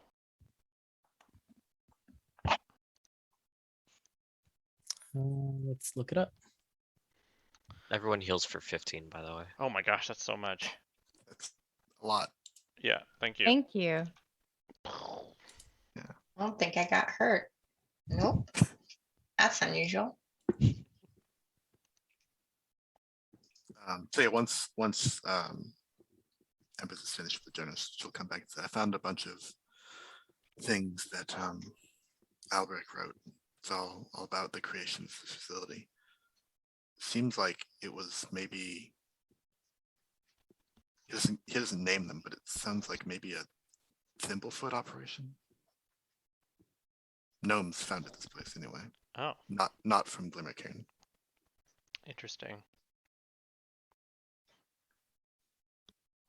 Yeah, though he wouldn't refer to any of the mages as gnomes. There would have been gnomes he talked about involved in like the building of this place. That's true. Spread the paper down on a table for everyone to look at, having drawn lines across it. Mhm. Well, Does the leftover ones say Arcana? it said, what was it? Read untouched to open the way or something? Yeah, that's what it said. Arcana. Okay. As you say that out loud in the library area, and I'll drag you back to that map. These doors down here, and there's actually one here at the top of the short stairwell, and this one here, all you hear kind of a faint click from these like metal doors. Okay. Sounds like something worked. Good job. Good We'll job, find- team. Maybe we'll find the power source through these. I mean, Embers will try and open this door. Can I roll a perception check and see if I can hear any other creatures Sure. from the room that we're in, the I would like to library? help you with that. Okay. Oh wow. I got a 2 and a 4. So I guess my luck is out for the night. Yeah, no, the Um, walls in here are thick stone, so Yeah. not much sound is getting through them. And I imagine that the humming machinery probably doesn't help too. Yeah, Yeah. that's also very true. There is kind of an ever-present hum as you know, the like energy that you witnessed is being pumped through the pipes in this place. Yeah, so I'll just open this door. Okay, let me just reveal it to you.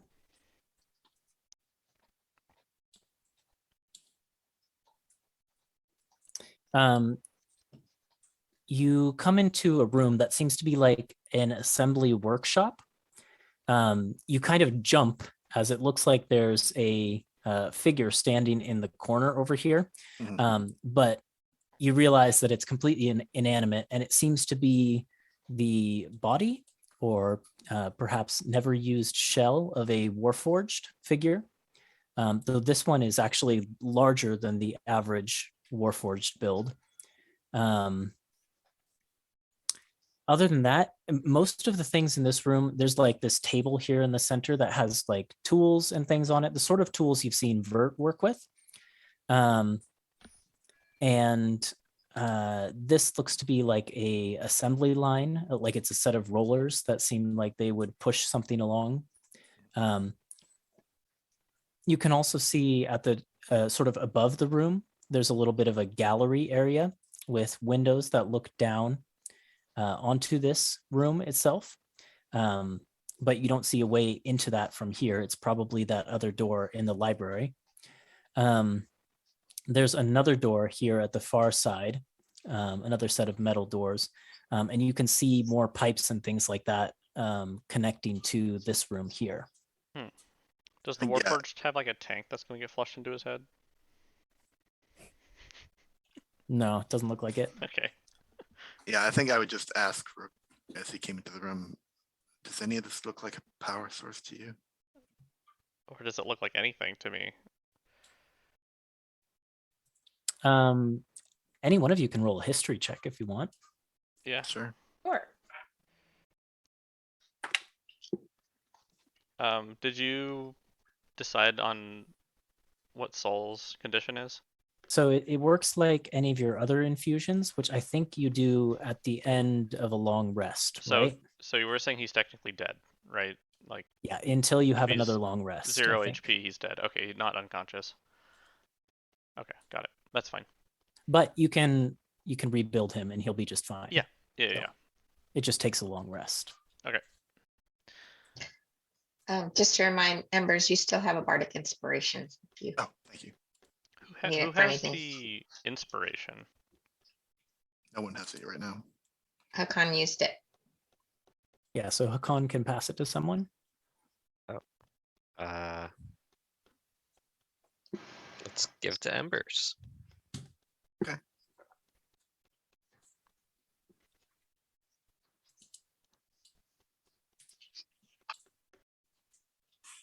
So What I were got the? So Did anyone get a good I history check? 16. only 14. got an 8. Got 10. On the cusp of being good. So Embers, you would have heard about this, but you were in jail for how many years? Was it 20 years. 20 years? Okay, so probably about like 10 years before you were imprisoned. So while you were, going around and doing your drunken shenanigans across the empire, you would have heard rumors about events happening elsewhere in the world, events that didn't concern you, but in this moment they seem relevant. Talk about a group of mages calling themselves the Eyes of the World, dumb name by the way, who basically raised a warforged army in Freydin and essentially took over that country for a little bit. What kind of kingdom lets itself get taken over? Who would rule a place like that? Dummies. Wow. And you feel, from what you've learned, what you saw in the library, what you read in Albrecht's journals, you seem to be standing in an abandoned Eyes of the World lab where they were researching cloning for whatever reason, as well as, the development of Warforged, it looks like. With a 16, did I get anything additional to that or not? No, probably about the same information. Though you would have definitely, I think, taken more interest in this sort of history than Embers would have. Sure. Huh. Yeah, I guess Embers and I will just compare notes a little bit and be like, yeah, this is a, old lab. What I saw up there is they were looking at cloning. I don't know why. Eyes of the World are real. This is pretty good proof, I guess. Huh. What a dumb name. Just kidding. So stupid. What were they doing all the way out here? I don't know. Well, they were called the Eyes of the World, weren't they? This is part of the world. Yeah, but I mean, you would have figured the Emperor would have cracked down on anything like that spread out here. And they were mostly active in Freydin, from what you understand.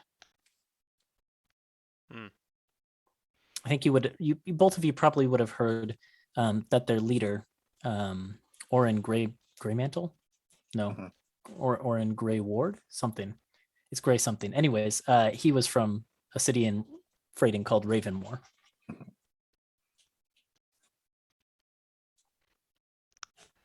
Well, maybe we'll find more answers as we continue.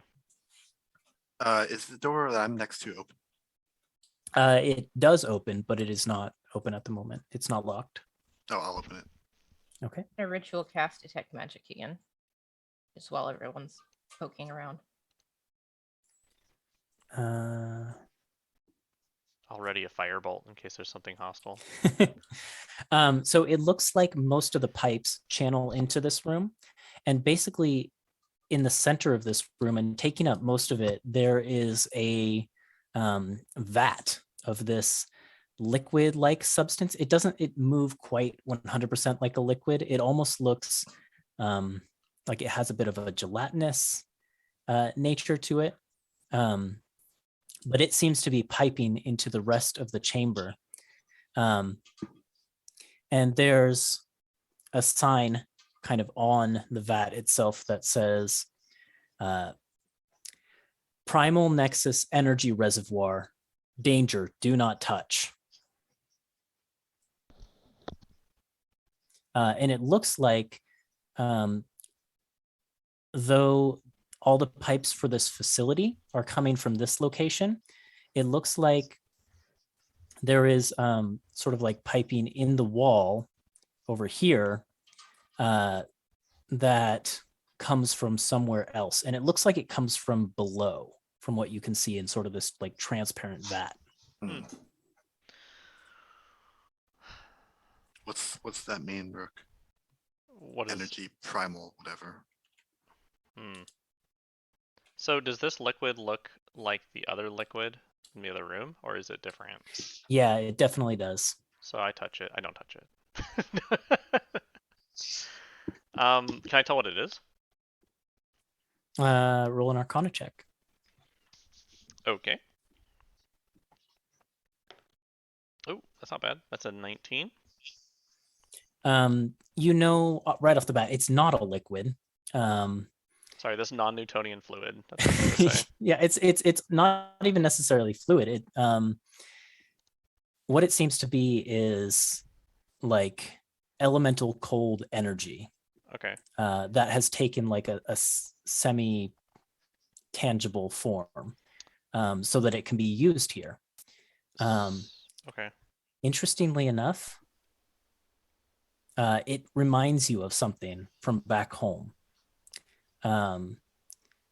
The Guardians of Vogma were powered by incredible elemental energy. And you remember reading, theoretical reports and papers about how people had talked, about ways to, convert that energy into sort of like a usable energy source, but it was all theoretical. So I'm gonna take some. Can I fashion some tongs and then grab like, I don't know, a piece of scrap metal and like dip it into the not liquid? Yeah. It freezes over instantly. Can I contain this liquid in any way? Is there like a crucible or something that was used, or any type of containers that are not affected by this? It seems to be staying within this vat, and it clearly can go through the pipes. Okay. If I find some sort of container, I'm gonna try and grab a little bit. You could maybe fashion a small container out of like, pieces of pipe. Pipe remnants? Yeah. Yep. Can I do that? Sure. Okay. I think I do that's that. easy enough for you. You Sure. can bottle up a small container of this. All right. How do you want me to write Just that however your heart desires. down? Okay. Got it. So yeah, I'm gonna turn to Embers as I'm doing all this and be like, this is like, how do you even describe it? It's like frozen like essence or something. It's like the elemental planes of just like, kind There of is an power. elemental plane of cold where it's Yeah. just like cold energy everywhere. Yeah. This is that. Yeah, and so cold I'll try and energy. describe that. Like, it's like from the elemental plane of cold is what this Wow. kind of feels like. I don't really know what a plane is, but I know what elements are. Yeah, this is like cold essence. It's like, Huh. and I don't truly understand why it's here either yet, but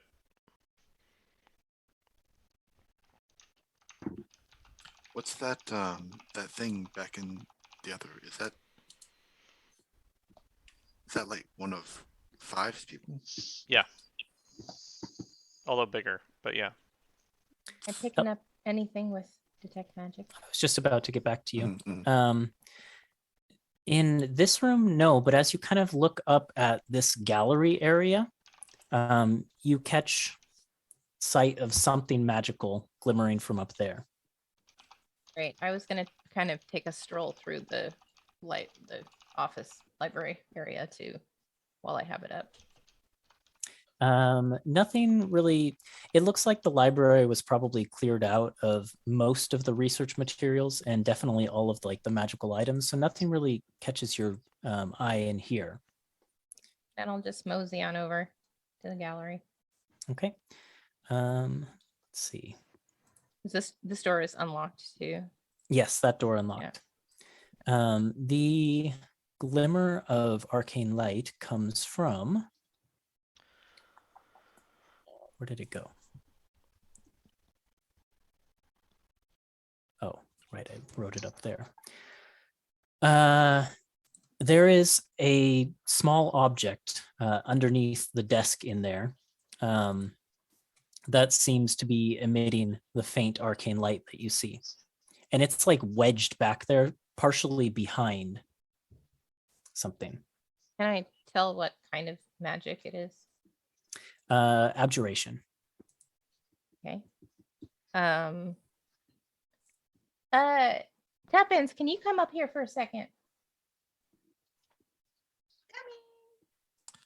I think, yeah, while Tuppence is going there, I think Emerson's going to say, Rook said this like cold essence stuff, wherever it's coming from, wherever they're storing it. Do you think there's like a leak that's sprung and that's why there's blizzards now? I think that's a good enough theory. Something's, I mean, obviously something's disturbed the weather here. Maybe it looks like it's coming from below, wherever this is being, you know, also contained. So maybe there's another floor to this whole. The staircase was going up, right? Not down. The one in the library. Yeah, and that just went up to the gallery is up to the area where gallery, But there's Elwyn also is now, so you can there's see her over also there. a set of doors here that we haven't Yes. opened yet. Yeah. Tappy, do you see that thing wedged under the desk there? Yeah? Do you think you could get a closer look at it? Maybe use your magic hand to pull it out? Sure thing. You can fit under there more easily than I can. Tuppence, when you use your mage hand to pull the object that Elwyn points you towards, it's like a small, multifaceted crystal, it looks like. And it's kind of pulses with like a purplish light to it. It's really pretty. Here, Ellen. Well, thanks. You said you can identify it with your magic? Figure out what it is? Do you have the components you need for that?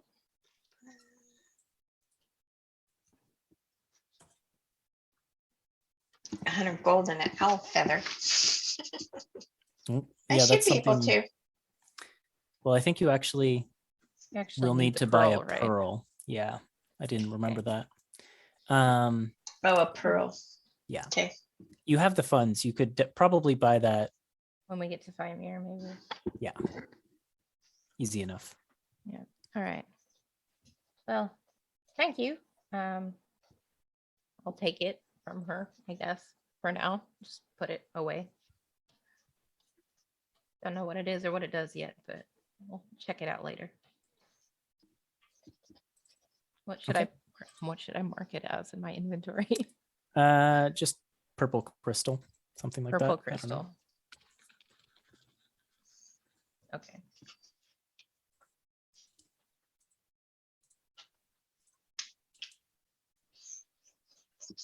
Who's up to what?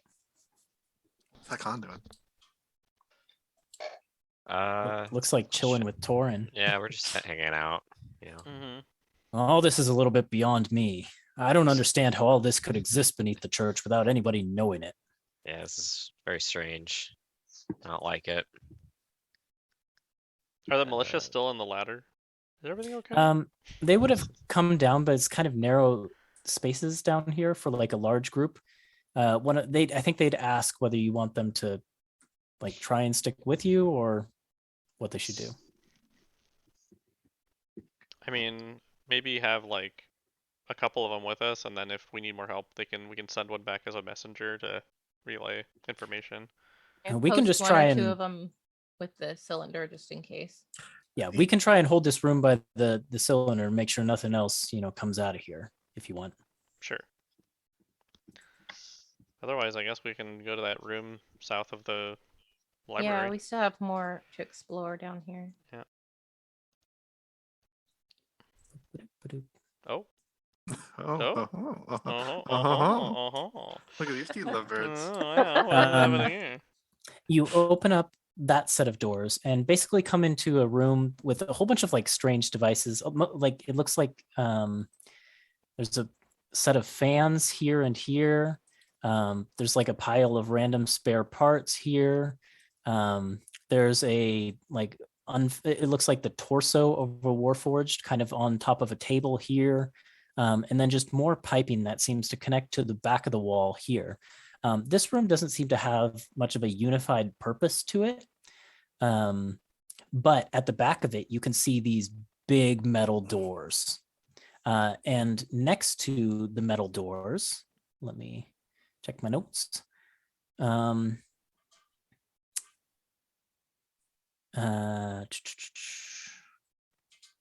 There seems to be like a little metal panel built into the wall on the right side of the doors. Like a interface, like a. It's like a metal panel, like a door that would swing open, a small metal door. Oh, okay. Like, So it's a small door with it in the big door, or is it? no, so like to the right of the big doors, like built into the wall here, there's like a door is the wrong word, but Like a breaker panel or something. yeah, like a breaker panel thing that has like a cover to it that swings okay. open. Okay. Oh, okay, A okay. box. Or A something. box, yeah. Yeah. Box. Okay. I thought it was like a I was pedestrian with you, door Ethan. inside the big door knew. or something. Kay knew what I meant, even though I Okay. knew couldn't what you say meant. it. All right. Do we want to go check this out, or do we want to go up the stairs first? What do you mean Um, up the stairs? Oh, I mean, sorry. the- Sorry. Never mind. Forget that. I keep forgetting that the stairs is just the gallery. Yeah, Yep. that just We're good. led up to the All right. gallery. Yeah. So I'm gonna open up the box, I guess, and see if there's any controls for this door. Anything magical back here? There is like a small lever in there, like a mechanical lever, and there is an indentation with like sort of metal conduits running to it. That Elwyn, as you look at it, is perfectly sized for that crystal you picked up. Oh, well. I will stroll over and kind of peer around Rook and say, what do you think? Not Is taking the this- crystal out yet, just looking at it. What do I think? What do you think? So does it look like it's clearly missing something? I mean, it looks like it would fit perfectly in this indentation. Well, I haven't showed anyone the crystal except for Oh. tokens yet. Okay. Yeah. Then yeah, it's clearly missing something, Rook. Okay, so I'll just say, well, until we find whatever fits in here. I'll hold it out. All right. Well, Why don't you give this a try? we'll give it a try. I tripped over it. Yeah, you plug it in and the purplish glow that it was emitting kind of fades and it begins to emit a green glow Mm, and it just kind of clicks into place. okay. And then I guess pull the lever. The big metal doors at the back of the room begin to slide into the wall. And on the other side, it opens up into what looks like stone tunnels. But you can see, even at a glance, like the piping continues back down through the tunnels, which seem to have a general slope downward. And as soon as those doors open, you are blasted by a wave of cold. And I think that's where we'll end tonight's episode. Oh boy.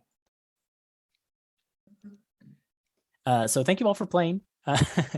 Thank you to those of you who tuned in to watch. We'll get to the bottom of this mystery, I think, next episode. Maybe. We'll find out. So we'll be back with more of this Monday, 7 p.m. Pacific time. Hope to see you then. Bye. Bye. Hey.